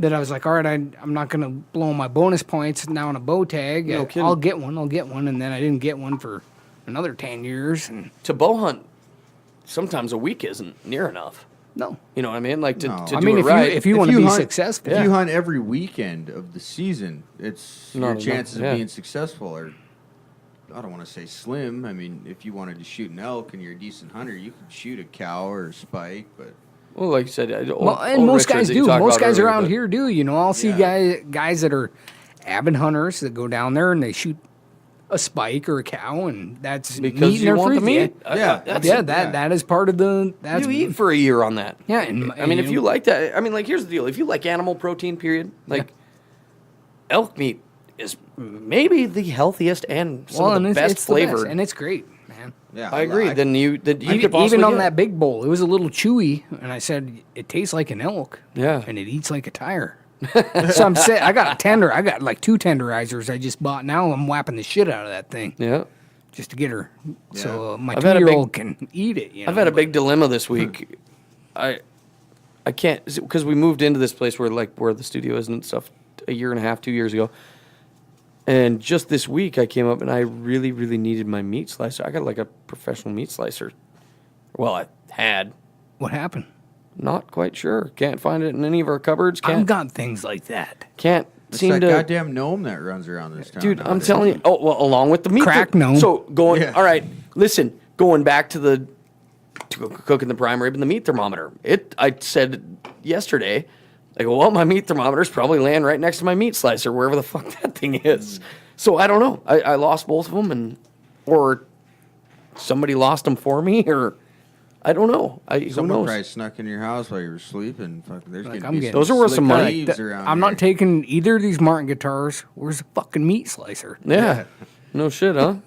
Fuck, someone was dumb enough to go into my garage and steal a DeWalt drill from 2000 and leave my snowboard and my $2,000 worth of tools. See, this goes back to like me even Everything and doing else. doing the things, and I'm not stealing shit. Yeah. But this is, you take what you know is worth money. You know, like when I'm sourcing products, and looking to buy something, I look into something that like guitars. I know guitars. Right. Well, most people could I don't- be like, hey, that guitar's probably worth money. Yeah. But it's also a 1963 Martin guitar, might be distinguishable. Allegedly, it's a 61. But It's not a big deal, though. Who's counting? nobody knows. It's not even a Martin. It's a fucking old Fender something. I don't even own a good one. It's a Yamaha. Yeah, no, you're right, but it's I'm not crazy. trying to advertise your shit. Yeah, no, I mean it's weird, like that part of, and there's a lot of things in life, and it's probably, I can't even blame anybody ever because I'm so fucking scatterbrained that I could probably find it underneath my file cabinet tomorrow and be like, huh, what the hell was I doing sticking it there? Well, I had one thing that I loved that I know got stolen because I watched it happen. And I was up with my 2 kids, the same 2 kids I took hunting, and we were cutting down trees for firewood, right? Or cutting old deadfall up. And we're sitting up on this side hill, and I get this pile up on this side hill done, and I end up taking my chainsaw down to my pickup, and I leave it on the pickup, and I'm sitting there, and I can see the road. I'm sitting like 80 yards over the top of it. And the guy obviously could probably see us, but he drove up right next to my truck, got out, grabbed my chainsaw, threw it in the back of his truck, and took off. You're shitting me. And I'm sitting so there. is it legal to shoot him at that point? I had a sidearm, which I was Well, doing. at 80 it- yards is. Well, You're a military man, so you might Well, hit him. But I mean, No, I mean, is that no. is that? I'm just curious. In the court of law, a little bit. in the court of law, how would that work That out? Anybody know? option, that option crossed my mind. Like, all right, I was mad enough. I was like, what in the hell, And this guy's got this big truck, and I got this little 2-wheel drive Dodge. It used to be my grandpa's. You're the old Swede. The old Swede G, right? So I got that, and I got my 2 kids with me, and I was like, all right, just let it go, because I don't want to Yeah, you want I don't want to pop kids off is a- my little 40 sidearm, and then him pop out with a Yeah, he's got an AR. Yeah, he's got an AR, and all of a sudden I'm also dead as Not only you lose your chainsaw, but my your leg too. $500. Yeah, and then I got my kids up there who No are kidding. little. at Yeah, the I get it. time. I get it. So I'm just like, all right. I'm just curious. Like, if So I somebody just comes look- and steals your chainsaw, is so it I legal just- to shoot him? So I went and dropped the kid. Probably not. Probably not. I don't know. I don't think I mean- just shoot people for a chainsaw. Shouldn't be able to steal shit. No, you shouldn't. If you were worried No, about I- losing an arm for stealing shit, less shit would get stolen. It crossed my mind. So I'm just curious. I don't know. I'm just spitballing here. Yeah, but that's ridiculous. that is bullshit. I got a pickup stolen. That's man. my livelihood, man. I got a. That's fucking- how I heated my house for my family I was and a- my shop. Yeah. I was a shit, college kid yeah. in college. I got a pickup straight up, gone. Went out there at 2 a.m. to get my CDs out. It was there then, and I left for work at 6 a.m. or should have. Went to walk out, and it's gone. I call the cops in Phoenix, and they go, yeah, 100 cars a night get stolen out of Phoenix. What was your address? And I gave it to him. And I go, well, is he sending a cop over? He goes, there's no reason for us to send a cop over. He goes, we'll write a report and send it to your insurance. Man. Enough. That's it. Gone. Or any of the stuff that's in it. Yeah, you know? And everything I had. If he would have stole the Sweet G's, my $1,000 pickup that my grandpa left, that's like my one little piece of inheritance. I would have shot at the You'd have been motherfucker. popping some bombs off then. No, my pickup, that year was, I just went to college, and so I went to MMI, which is Motorcycle Mechanics Institute, and we got this great deal on Snap-on tools. So I was buying tools, because I thought I was going to start my motorcycle mechanic career. And also, I went back. I think my pickup got stolen in January. So I was home at Christmas, and I got all brand new motocross gear, which is expensive if anybody's ever rode dirt bikes. I got probably $1,000 worth of motocross gear in there and a bunch of other shit, all in my back seat because I was just leaving it in there. I lived in a little one-bedroom apartment, and I'd ride every day. Anyway, all that got stolen, and insurance depreciated all of it, gave me about a quarter of what it's worth, and it was brand new. So, I mean, to me, and I understand we need lawyers and we need this, but it always seems like the whole middleman concept of the way that America works ends up fucking your regular man. Yeah, it does. It truly does. And, I mean... There's no insurance on my chainsaw either. No, exactly. Yeah. But, I mean, that's just a pure loss. Gone. And it ain't like I can just go get a used one for what it was probably worth at $250 used because I'd knocked down a bunch of trees with that thing. I'd used it. But you ain't going to go get one for that. You got to go get another new one at $500. Yeah. eBay, man. Yeah, eBay. They're cheap on eBay. Or you might find your own. Yeah. I was looking. Nate goes, holy shit. Craigslist. I was on Craigslist all over. And who's to say that one on eBay, though, fucking brand new chainsaw, then you get this piece of shit, beat up fucking thing in a box. It's pretty good. eBay's pretty verified. The first 3 fucking compound bows I ever owned, I shopped for on eBay. Every year I would find another badass used one. I'd be like, yeah, this is the one. This is going to give me an elk. And then I've bought a lot of used stuff off there. And the sad thing, don't get me wrong, I like shopping local too for what I can. But there's certain specialty items that are way easier to find as a used item or something like that on eBay. I mean, I'm a bargain kind of guy, and in my dollar, with 3 kids, I gotta stretch my dollar as far as I can stretch that sucker and trying to do my own thing with this business. And 2 of the businesses that don't really even make money, but I got faith in them to maybe eventually be something. So I keep putting time into them. Yeah, I keep putting the time in. I got things like that too. It's just that fucking newest song that you just wrote at the beginning of this is damn good. Yeah, I appreciate it. For anyone who listens to this, I'm telling you, I like that. Don't just that. think it's a song. You got to listen to the words. I think a lot of people, when they listen to music, they don't. Well, it's a part of production and everything that goes into. Well, yeah, but I'm just what saying, people what their ears are geared towards ain't what I'm doing. That's what I'm going to try to get out is just listen to it. Actually listen to what the song is. It ain't just an instrument and words. I think a big problem with music today is that. Well, everybody's got their own things they like. I'm not going to be change your mind on what you like. No, yeah. I mean, here's the deal. That's true.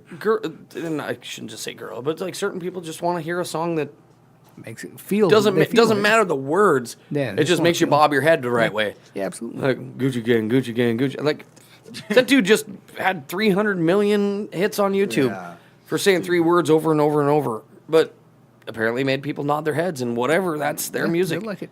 Good for them. Makes them feel good. That's what music's about. Or feel whatever. Feel bad, good. To me, music, the biggest thing about it is that it can capture a feeling. Yeah, absolutely. And to each person, the feeling might be different. You might write that song and what you're singing about, in my head, might be something 100% different than what you wrote it about. Yeah. And that's, And my backstory, being a war veteran and stuff like that, it's just, that's what most of my songs are, so. And like I said, I can't get out of that. Because when I get mad or I got something to get out, it's usually has something to do with wars. Yeah. What was the first year you went out, overseas? When was it? 2004. 4? Yeah. That was right when I moved, because I moved out back to Malta and then moved to Billings right then after Deadwood. So, and then you went to Iraq about that same time. Yeah. Yeah, it started getting. It was a little Had hairy. you, well, we were actually living together.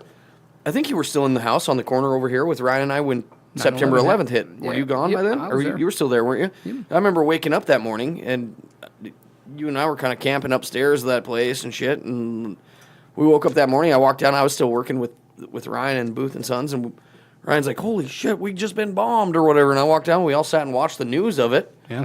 We kind of went to work for a little bit that day, but we went out. Like, it was a crazy shit. I literally watched the second plane fly into the tower Yeah, we did.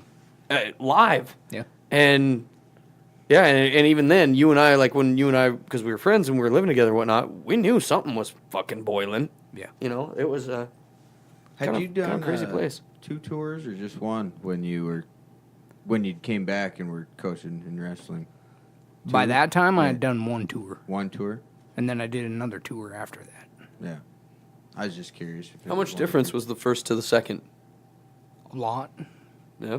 It, Well, one was Iraq, one was Afghanistan, right? Well, yeah, and I don't know if early Afghanistan was a lot hairier than when I ended up in Afghanistan in 2012. Yeah. But there were some hairy things in Afghanistan 2012. In fact, one of our platoons was in a day-long firefight over there where Wow. guys came, they blew up a wall, and 12 guys came in hucking grenades, and they had guys climb up levels of buildings and were shooting down on them.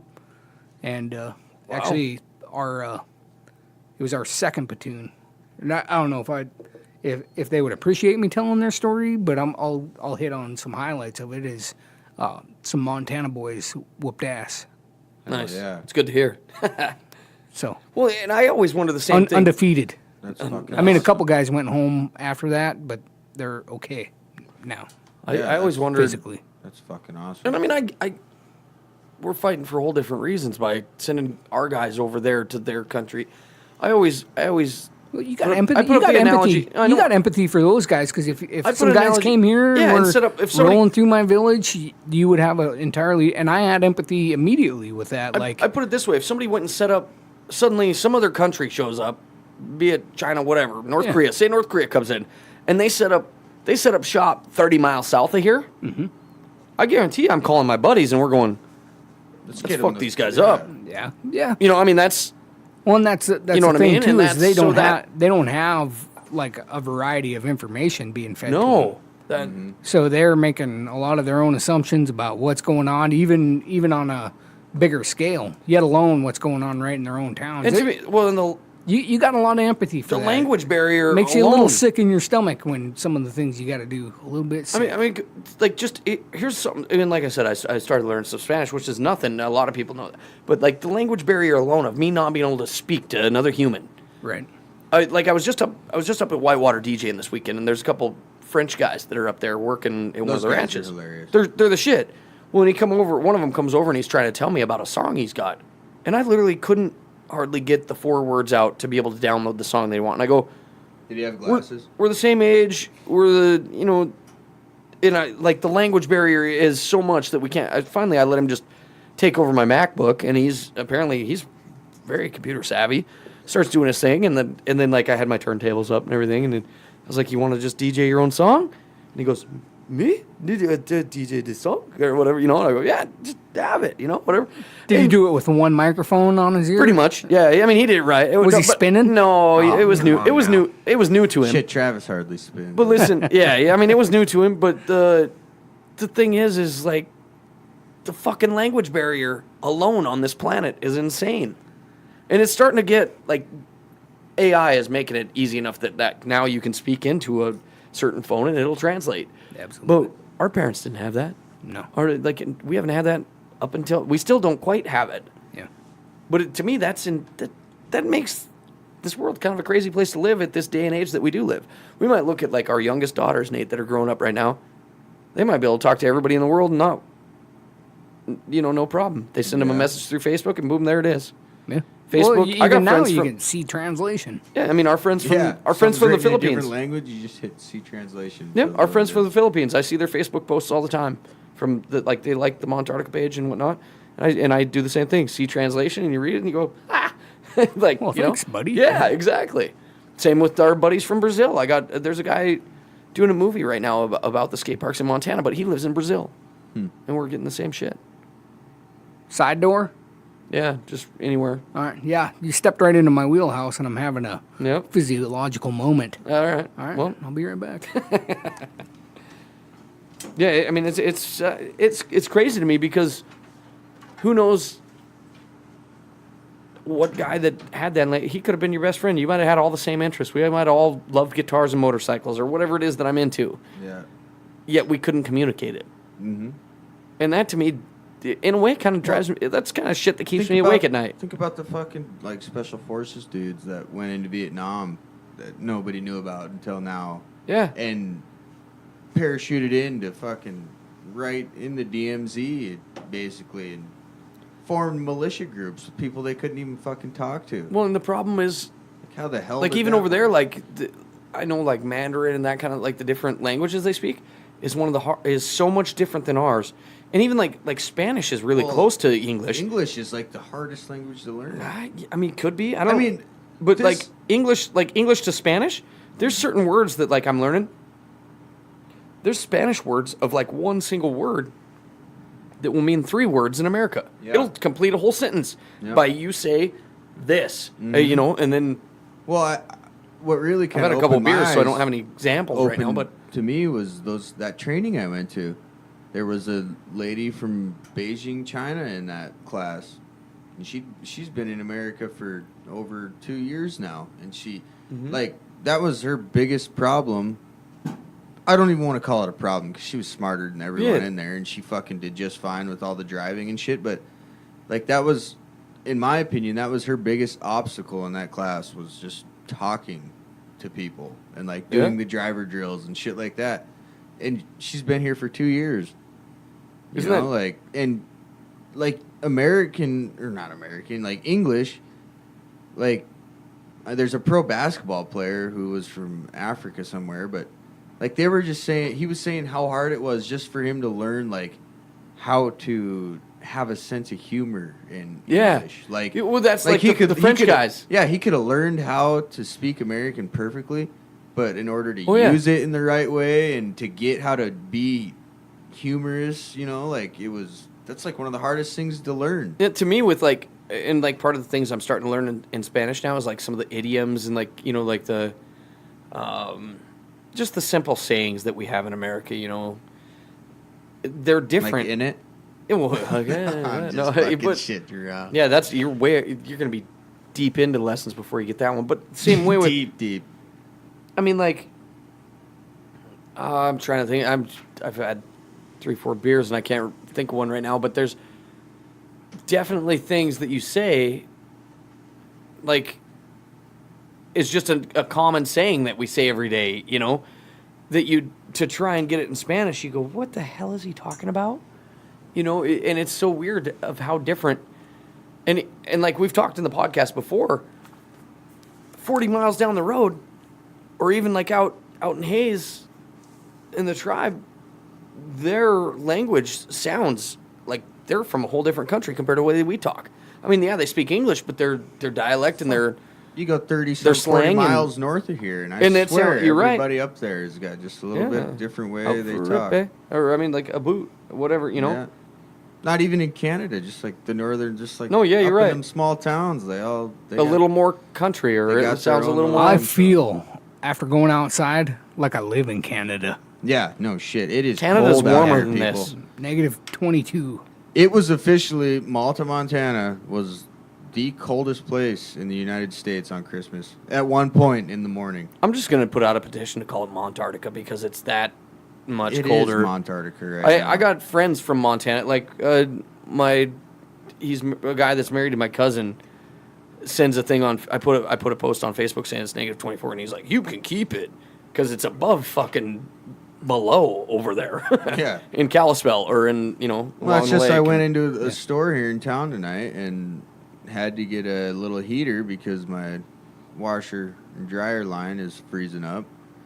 And is it spring yet? I was like, Jesus, just started. these couple mild winters we've had have really turned us soft.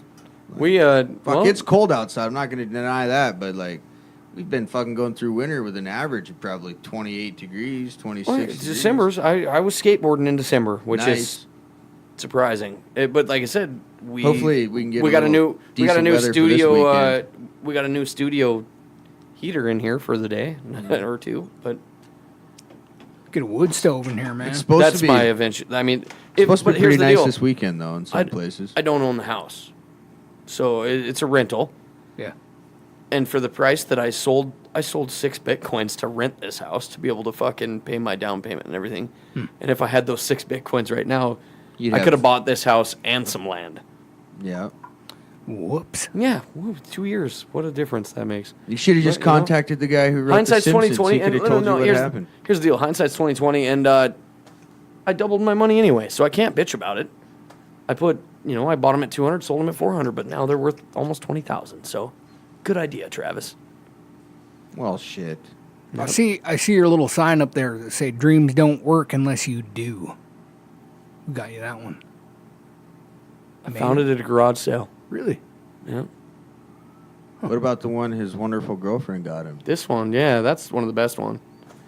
Create something today, even if it sucks. Yeah, it does.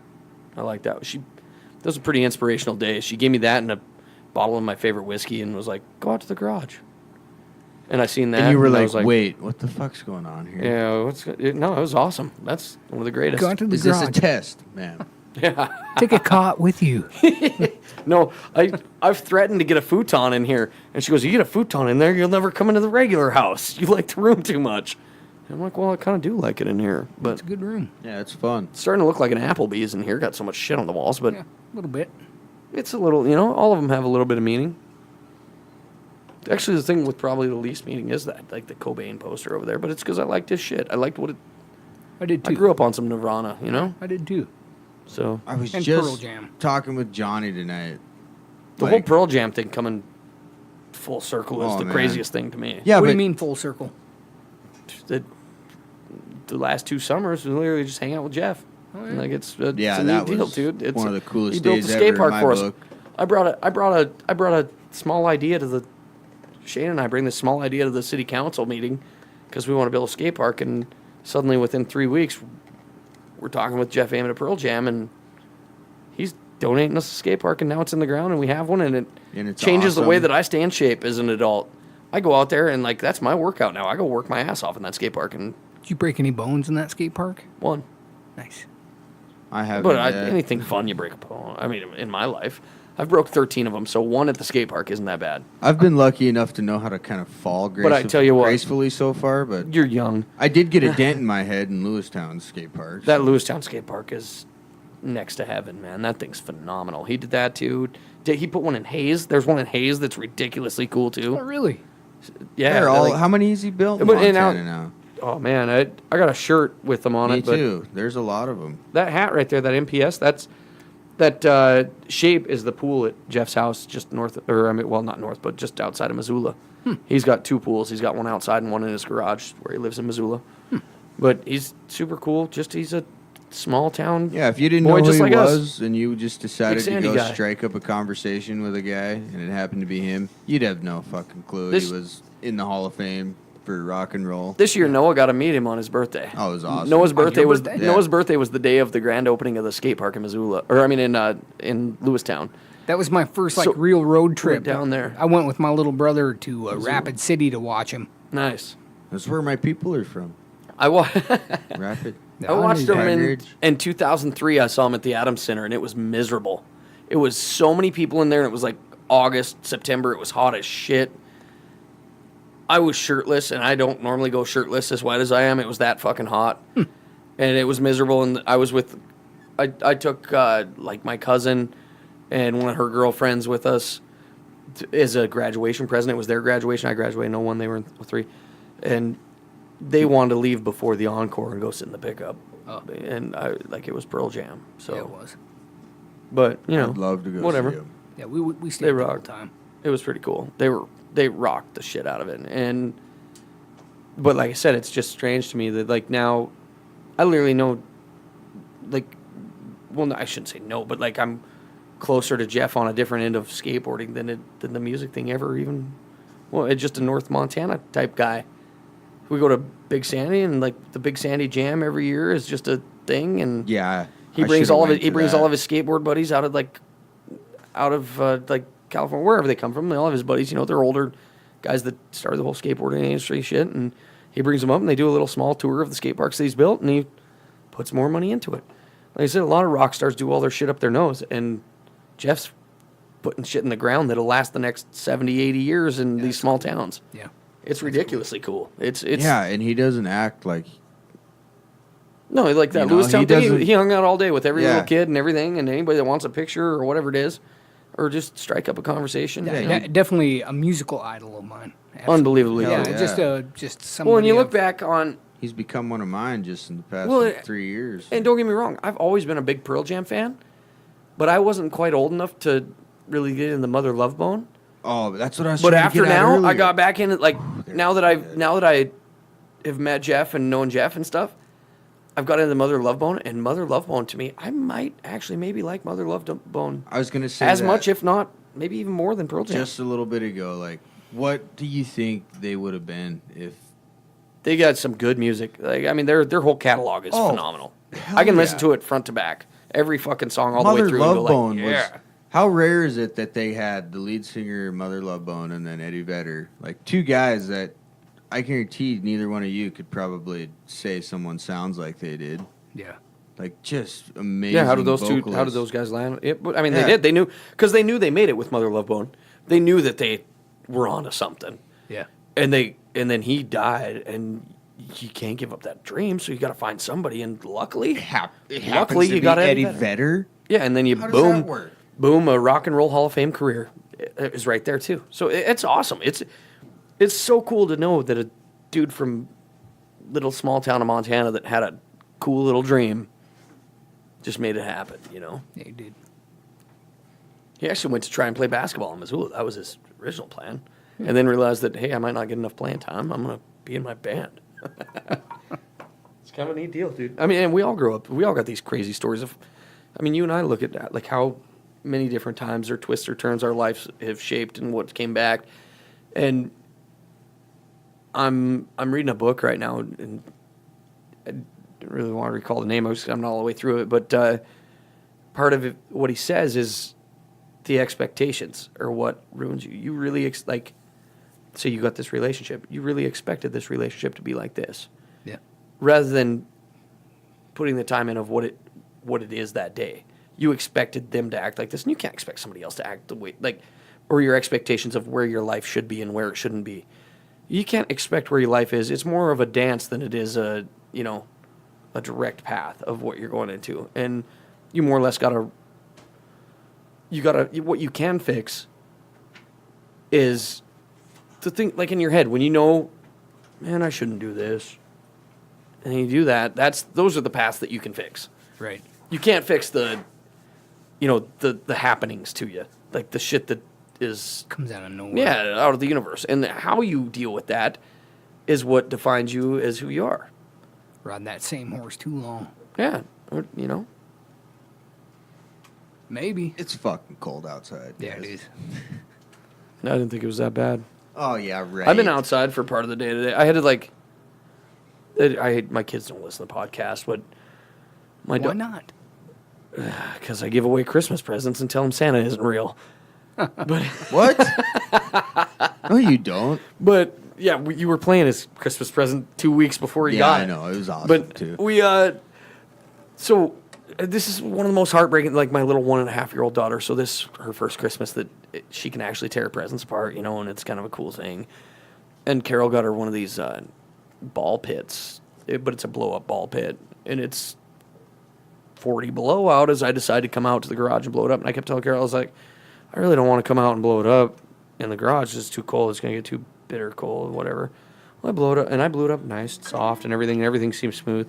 We get it inside, and it's sitting there, and all of a sudden one side starts like going down, leaking, and I'm like, and I'm just heartbroken because that's her good gift, Oh, yeah. Luckily, I could blow it up enough to keep her, and she doesn't know the difference one way or another. She's 1.5, but it broke my heart. Well, so we contact the powers that be, and we're gonna send it back. And Carol's telling her we're going to replace it. She calls me today and she goes, well, I found out I can send it back. And I go, well, did you keep the box? She goes, no, you took it out that night. I go, she goes, well, the garbage guy is one of our buddies. Yeah. Matt. And she goes, well, he hasn't came and got the garbage yet. Go look. I go out there today and I'm bundled up. It's 25 below out. And luckily, the only thing, because my garbage can is one of the big ones, but it's one in front of my house, so it's only my house because the house next to me is for sale. Mm-hmm. And the whole thing's full of Christmas boxes. But the box that I'm looking for is the very first thing that was thrown in the empty garbage can. I had to tip over the garbage can, take out all the boxes, and as I'm taking out the boxes, I'm digging, and of course I live on a really busy street. There's people driving by and I look like I'm just dumpster diving and I'm full suited up with all my shit on. I'm like, how humiliating the whole time. Like, it's the day after Christmas. They got to know that I'm digging for a lost toy or a something. But I look like an idiot out there with found the box anyway. You guys play a song, I gotta pee.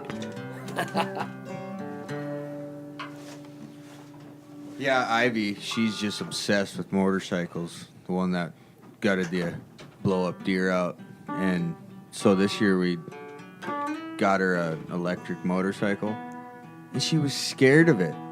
Like, for the first day, and I, like Travis was saying, I was just heartbroken. I was like, are you kidding me? I thought this was going to be the one that sent her through the roof, and she doesn't even want to touch it. All she wants to do is turn the music on and dance to it.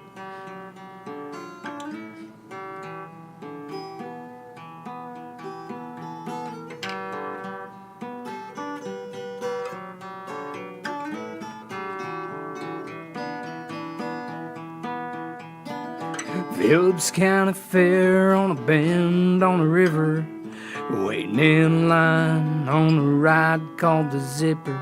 You standing there with the dust belt buckle in the rain.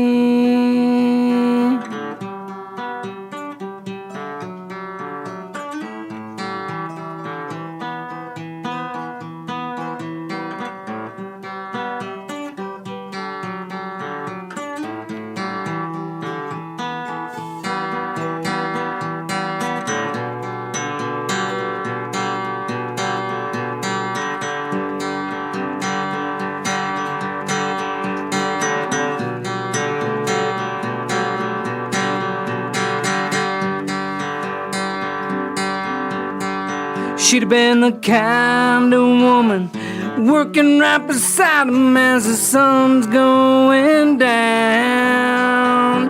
Hell on horseback, a path to religion on a breathtaking ride.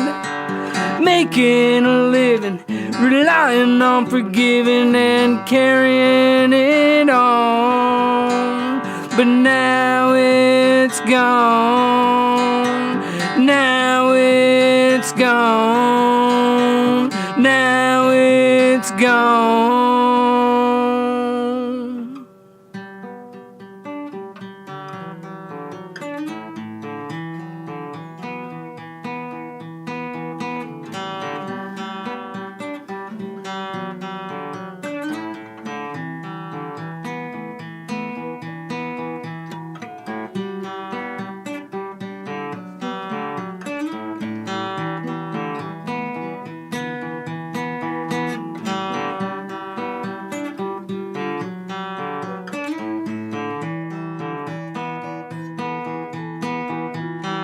Listen on the plane on the Gonna Foundation, gone in a flash without hesitation. No, you can't get it back. So long, it's gone.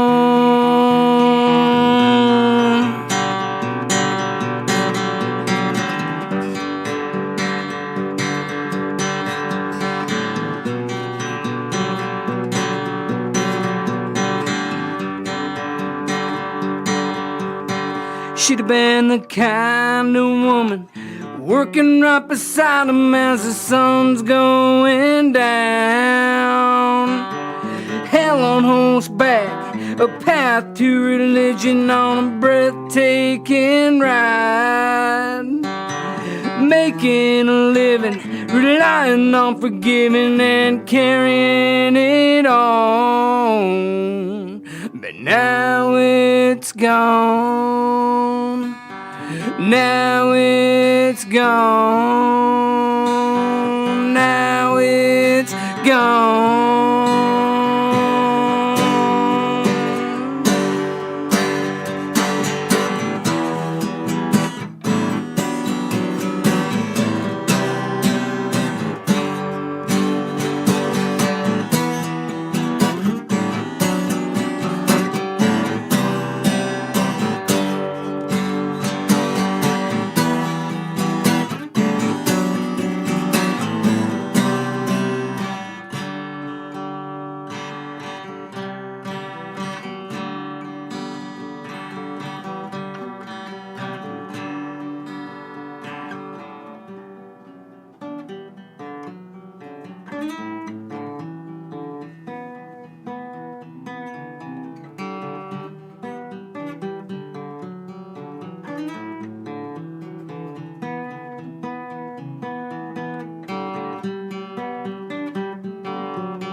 She'd have been the kind of woman working right beside him as the sun's going down.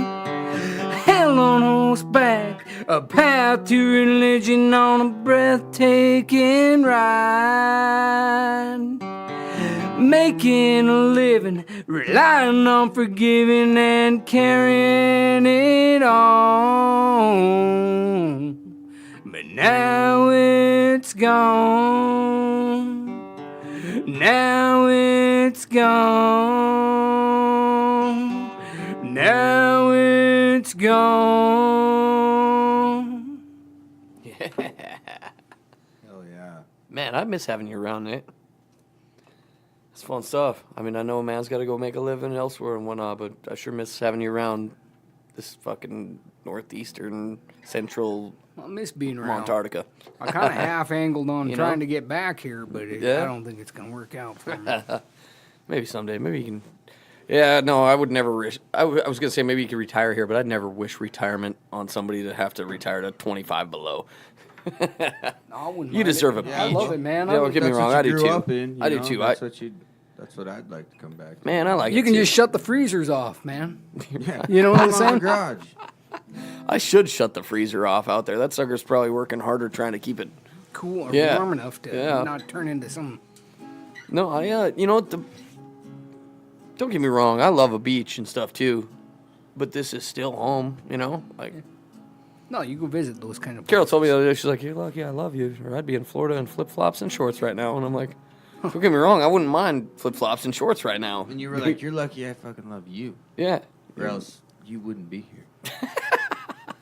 I'm just kidding, Carol. No, You're the her shit. whole family's here. She's full of it. Like she's got a little bit of family down in Florida still. Her She grandparents ain't and going to Florida. well, I tell you what, I sure as hell wouldn't mind having a vacation home down there. That like where she's from and the beaches and shit is pretty fucking cool. It's pretty nice No, down there. Yeah, I like mixing it up. It's not home here, but I could It's clearly a say place you go visit. yeah. I spent some time in Virginia this last summer, and I enjoyed it, and I was ready to come home. Oh, you know, and I get that way too.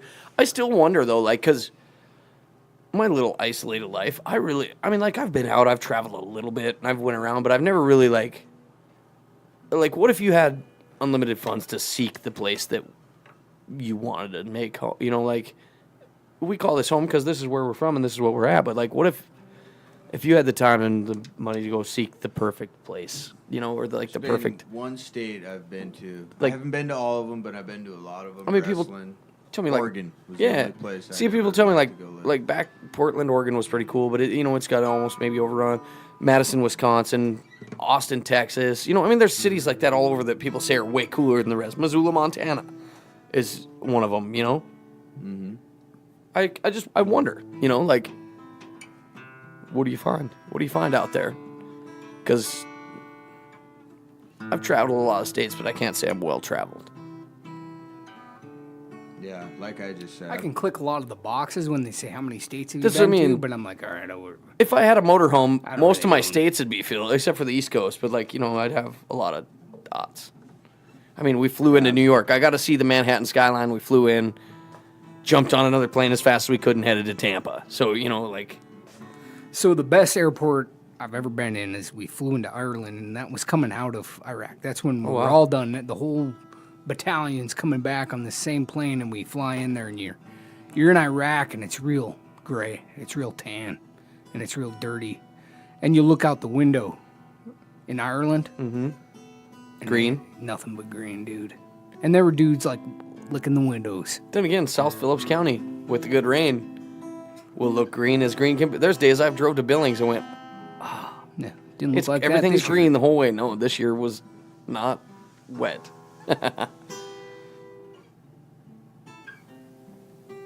Yeah. Fucking last year, there was ranchers north of here saying the greenest they'd ever seen their land in their entire life. The year before, 2 years ago, yeah. yeah. Yeah, there was one of them that said that was the best. That was the best crop that they'd ever seen. Grandparents saying that was the best one they'd ever had. And then the very next year, whammo, Pure nothing. drought. Yeah, and then it's weird. Save that money.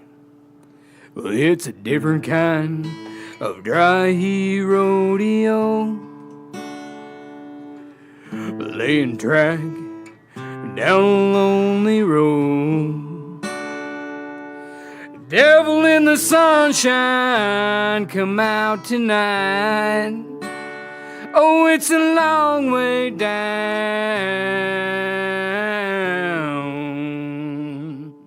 All the road to Hoisha, it's a fight so far from home.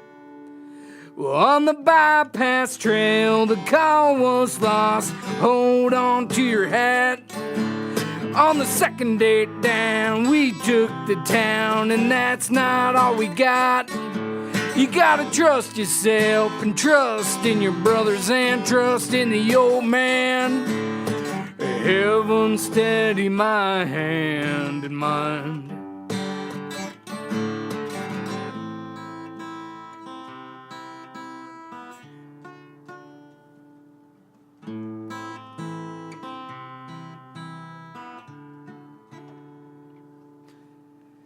Well, it's a cold night not to have a fire, for burning pictures and old desires. Devil in the sunshine, take my back tonight. Oh yeah, it's going down. All the road to Hoisha, it's a fight so far from home.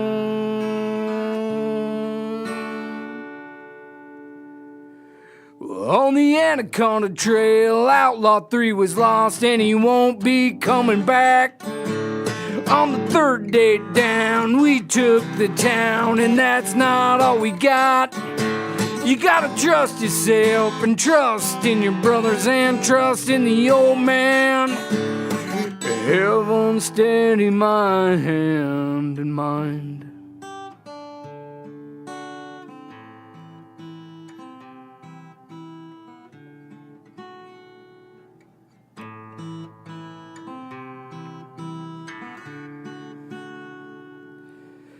Devil in the sunshine, take my back tonight.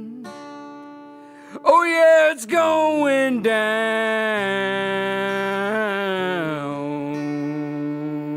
down. On the road to Hoisha, it's a fight so far from home. So far from home.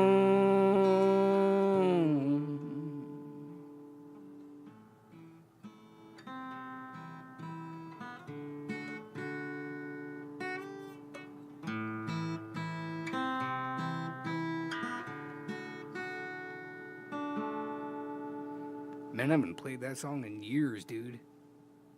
Sound like you've been practicing. It's changed a bit since the last time I heard it. Maybe. I like that song a lot. Tell a story about that, The Devil in Sunshine. You've told me before, but podcast land don't know what The Devil in Sunshine is. Well, Devil in the Sunshine is a combat patch I wear, and it's for the Snake River, and it's got a snake in sun on the patch. And in Iraq, the devil, or the snake, was a symbol of the devil, and we kind of called, among other nicknames that the patch got, Devil in the Sun was one of them, and that's kind of what that one was. It's a cool story, man. Then there's some references to, being away from your family for 18 months. Man, I remember a couple times just like you and I around and you singing that song of And there losing a being brother or two. being so much emotion in that song when you sang it that like you couldn't do nothing but feel the emotion out of it. Like it's a fucking rad song, man. Yeah, I like that. Got a few Miller Lights dampening that one. It used to. Dampening the emotion. I get it. It was like that was. Like It's a Travis cool song, just man. said, fuck, if you can sing and play a song and make a guy feel what you're feeling in their own mind, that's pretty damn good. You still do that one? Yeah, you do. Speaking of some Pearl Jam, one of the first songs Nate used to do back in the Pearl day. Jam? Fuck yeah.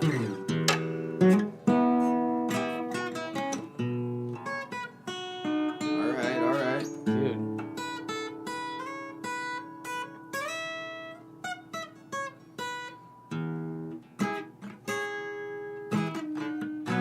I've never looked up the lyrics, so I only know how to sing it like Eddie does. Eddie doesn't even know the lyrics to this one. Pretty sure if you go on the internet, you probably couldn't find lyrics to the song. I've found different lyrics, and I'm like, what the hell? That doesn't sound like what he's saying. They're all different, Oh, and nobody I- knows what he says. Eddie doesn't and know what he that- says. Whenever I sang it, too, I was just making shit up because I had no idea. Well, make that shit up. Well, I usually made do it. that with Pearl Jam songs when I try to sing. Sealand. Nate has Are you been. gonna do it? Nate's been doing that one since we lived together. Like before we lived together in Deadwood. Like living together in Malta. I dislocated my collarbone my senior year of wrestling. Went astray. Moved in with him and a bunch of other ragtag guys. No, Yeah, they weren't ragtag, but I moved in with all my buddies. And Nate's been doing that one for a long time. That's a good one, though. Feel free to play it, Nate. Yeah, I love Pearl Jam. Sorry, guys. That's fun, man. I don't care. That's what the podcast is about. Like, it's about being real and about doing what we do. And that's what I enjoy about it. That's how it started. So all you frustrated folks in your car that are still singing Pearl Jam, go ahead and play the Pearl Jam CD because they're better at it than us. But if, That's why you know. Jeff, that. if you lose another lead singer, there's 3 of us here. Yep. Oh yeah. God, Nate's got piles of good songs, man. Oh man, this is a good one.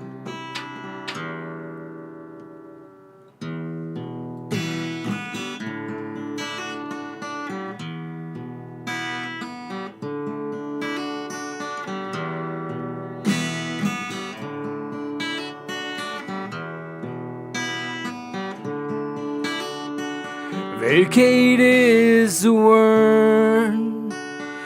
Vengeance has no place in their hurt. Cannot find the comfort in this world. Oh, their special tears. Vessel stab next up. Volunteers vulnerable. Wisdom can't adhere. A truant finds home at which to hold on like a trapdoor in the sun.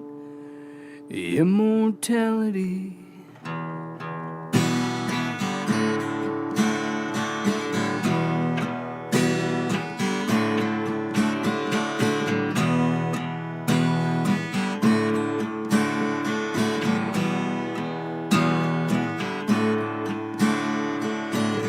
Holier than thou, how surrendered, executed, Anyhow, scroll withdrawn, cigar box in the.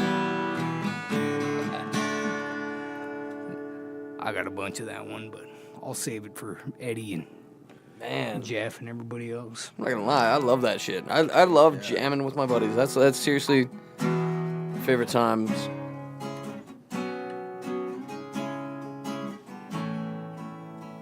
Just in the Pearl Jam mood now. Yeah, guys. yeah. Sorry. Well, as well, hey, the Pearl Jam medley on the Montarctica podcast. I feel like we owe it to Jeff. Like the shit that for him to give us $100,000 skate park, dude. Just us, too. Dude, like, I One know. place in Montana. Little Malta Montarctica. Thanks, Jeff. Thanks, Jeff. Yeah, thank you, buddy. My name is Jeff. My name is Jeff.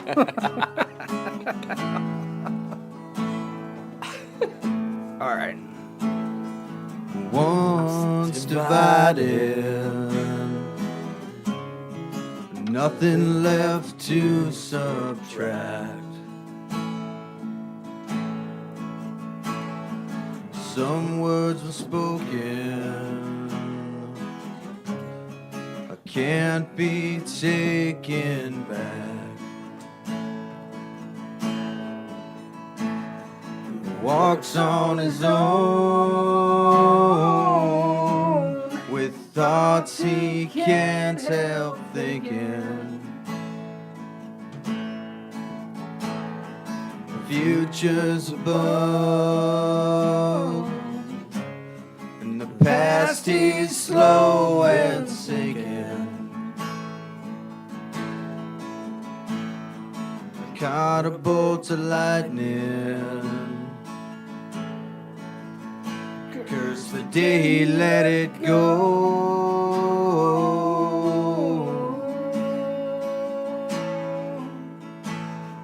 Nothing man, nothing man.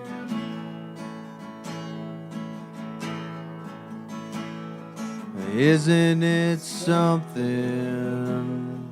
Nothing man.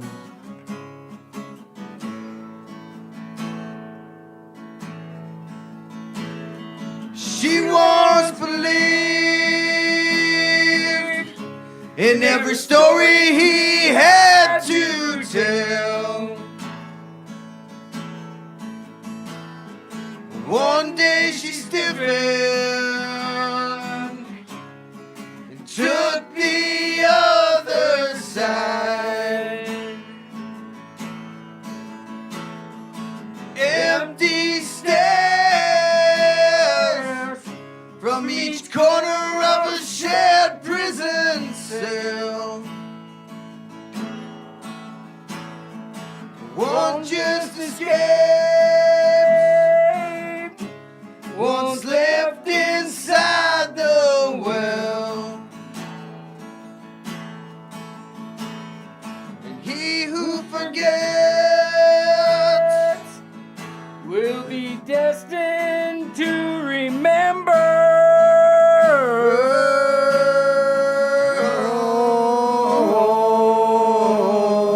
Nothing man, nothing man.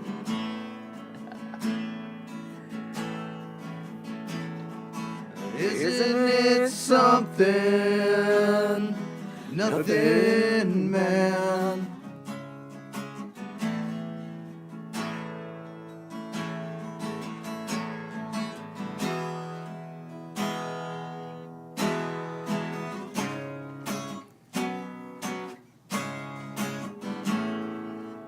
I don't know the last part of that song, guys. Sorry.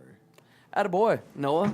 No, we actually Nate, got that's fun shit, we got man. through a Pearl Jam song. Somewhat. Man, I don't even care. That shit's so much fun. Like jamming or not, and I think any musician would agree, doing a cover, whether you nail it 100% or not, like that's not what it's even about. Is like nailing it. It's about doing it and putting it out there. And To 30,000 listeners.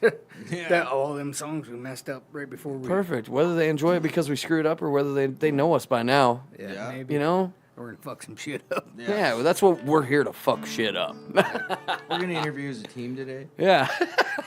We're here to fuck shit up. I tell you what, I enjoy it, and that's all that counts. Like, I don't even care. Like, throw it out there into my biggest thing. Like, if it's hitting the internet and it's suddenly the aliens come across the Earth 1,000 years from now and they stumble on the Montarctica podcast, I hope they at least have fun.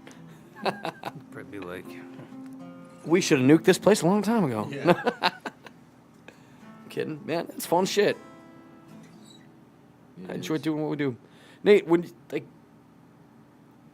was Yellow Ledbetter one of the first covers you learned, or like, man, you knew Yellow Ledbetter before you knew way simpler songs way earlier. Like, I remember you used to shred the shit out of that song right when you first learned it. Well, I don't even know if you first. It didn't even seem like you first learned it. It just seemed like you came on the scene with Yellow Ledbetter and you had it drilled the whole time. I think it's one of the ones that I really wanted to. Yeah, learn. like yeah, and like most things, you know. I don't ever remember you doing it bad. I don't ever remember you even fumbling through it. I just remember you just going, "Here's the song." Well, there were a lot of years before I played For guitar. anybody, yeah. Probably 4 or 5 years before I ever played in front of anybody, except my brother. My Yeah. brother would be down there. Fuck, it was about 9 before I ever even sang and played.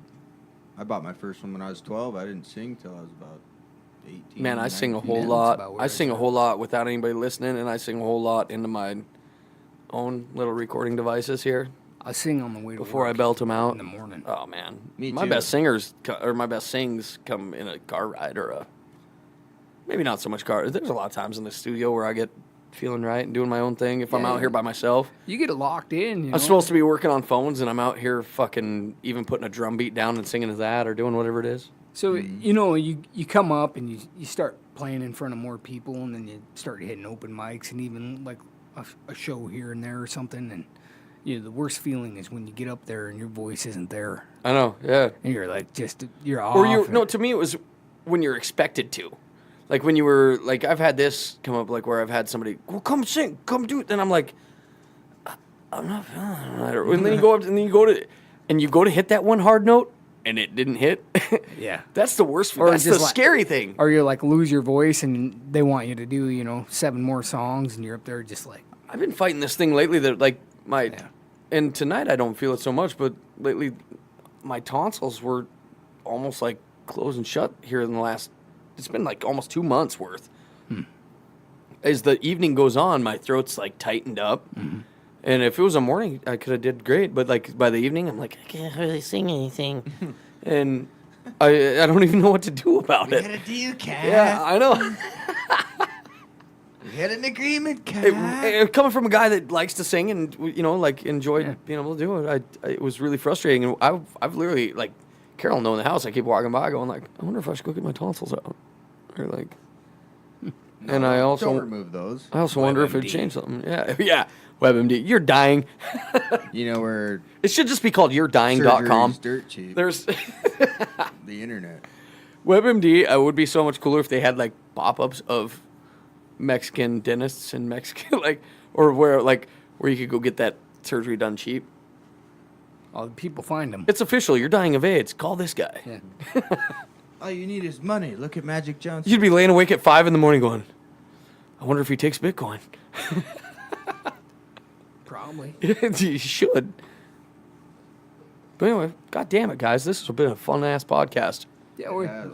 kind of a marathon there towards the end. That's all right. It's If I could take anything back, it would be the the typical first 3 hours. the first 3 Pearl Jam songs. Yeah. The last one, I like the Oh, last one. I always re-listen. Well, I don't always re-listen, but I always re-listen to the parts that scare me. Most of the time. Sometimes I just wake up hungover and go, fuck it, I need a podcast. It's been out for a while. Tenacious D song. But no- I'd probably take that one back. No, I wouldn't, because you played it a podcast or two ago, and I think you might have did it better tonight than you did before. Yeah, and it wasn't very good. So, both times. well, no, it was pretty good, and it always you always get scared of that. It sucked, but who else is doing this? I talk about this all the time. Who the fuck else is sitting in their garage putting out a podcast for everybody else to listen to? Who the fuck else is sitting in their garage putting out music and letting the World Wide Web just go, hey, go ahead and see it? Yeah. I mean, I know a couple local guys that are, but some of them guys are pretty talented. I mean, not doing so much a podcast, but to throw music out there or to put yourself out like Nate and his song that he opened the podcast with. Yeah, when we shut that's this down, badass. when we shut this down, we'll go back and listen to this or not the podcast, but that first song that Nate put on. For you to go into overdrive is the confidence to break into it, and that was before the Miller Lite. Yeah, it was. So Yeah, I think if you can, anything that's your own is. I don't give a always shit. awesome. It takes balls, and I think people respect when you do throw your nuts on the line for something like that. I think that's part of the art. I think that's part of the whole thing. I mean, I agree. I've probably had some. Any original, you fucking props. That's awesome. Yeah, I agree. And can't music, do music, or talk, or even like us just talking about should you shoot a lion? That's out there, and you go like, that's my opinion. Should I go back on it? No, I don't. Sometimes, and if I felt bad about something I said, yeah, I'll go back the next time and go, I'm sorry, I shouldn't have probably not said that. I have a different train of thought now, and I think better, and the light hit me and whatnot. But like, no, fuck no. But thank you guys for coming in. It's my pleasure. God damn, it was Yeah, fun. it was awesome. Hopefully someday we're not doing this for free anymore, but it's worth doing it for free. Yeah, I suppose. Anything worth doing should be worth doing for free. You know, I mean, like if it's worth it, here's the deal. Whether we had a microphone in front of our face or not, us three would have sat down and jammed if Nate was in town anyway, or Noah and I are bored for the night or whatever. That's what we like to do. So Yeah. consider yourselves lucky, Montarctica listeners, you sons of bitches. All the way to the Philippines, Dubai, Chile, Canada, Ukraine. Brazil. This is just last week. Monaco. And you know what? This was such a good podcast. I'm sure I'm going to sponsor it. A lot of times I'll go and I'll throw like $20 at a sponsor on Facebook and throw it to the thing.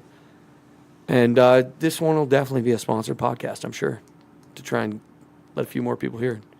Nate just pulled out his cop light on us, whatever that is. Nah, it's just a flashlight. I don't know why it blinks. So you can get stun somebody's robbers. attention. They try to rob you. You can fucking. The next time that guy pulls out a chainsaw, pull out that light. See I what looked for happens. that truck for days, dude. I went driving around Missoula looking for that truck everywhere. I bet. Cocksucker. You probably, if you ever You do pull get up and he's a former Grizz football player, and you go, "Fuck, he can have my chainsaw." Fuck that. Nah. But no, I agree. That sucks, Think you're a former Grizz football player? dude. Fucking buy your own shit. I'm telling you, I got to pick up stolen. No. I don't care how big he is. I'd probably still fight him. That son of a bitch. I seen a guy snooping around our trucks by the UPS hub 2 weeks ago. That fucking pissed me off. He's looking for his package. No. Hey UPS, I had 2 packages show up tonight. There you go. No, you want to know what's sweet? Yeah. No, I can't even say it on here. I'll have to tell you when I turn the mics off. But anyway, Montarctica Podcast, Montarctica.com. Nate, all the way from fucking Helena, Montana Yeah, now. pleasure to be here. Glad Former- you came over, Noah. That's Yeah, awesome. It's good Former- to see you. Harb resident. Harb. Harb. That's true. I deliver that place every day. See? I know what I'm talking That's about. my route, part of it. Harb. One of my best all the way up longtime to Gluck buddies, Nate Road. Salsbery, in the house. I'm glad to have you. I wish I could get you in here more often because I think some good things would come of it. Especially as soon as somebody decides they can play those drums over I there. can play the drums. Well, not at 2 a.m. Yeah, that's But- what I'm saying. I don't think it's 2, but It's not. It's 1:30. Anyway, What find time us is it? find us on iTunes. Tell your fucking friends. Share us on Facebook. And give us a comment or two back. Montarctica.com. You can find it on iTunes. You can find it on Google Play. Wherever you want. We're getting plenty of listeners. Let And we're us getting like know full listens. If So. you don't want to hear Travis's voice anymore, or me. then look for Prairie Dweller. Yeah. You can listen to a few of the songs I've recorded over the years. Hell Exactly. yeah. Get in there. You guys don't want to listen to my voice anymore. They can gladly buy all the equipment. I was just kidding, Travis. Bitcoin. .com. No, it ain't even, dude, like, the least of my cryptocurrency is in Bitcoin right now. So take that with a grain of salt and study, sons of You can bitches. take all of my You know what you can do? You know what cryptocurrency. you do with your life? Keep fucking learning until your deathbed. That's what keeps people alive, is to keep learning Yeah. Once you quit and using your achieving, brain, like, then- achieving personal goals. And, And walk around the block a couple times. yeah, that helps. and take a drink your hike. dinner. Or Don't use your exercise bands in the shower. they'll short circuit.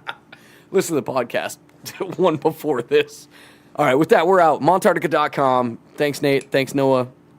You're welcome. Merry to be Christmas, here. everybody. Happy New Year. Hopefully we have one before the new year. We will.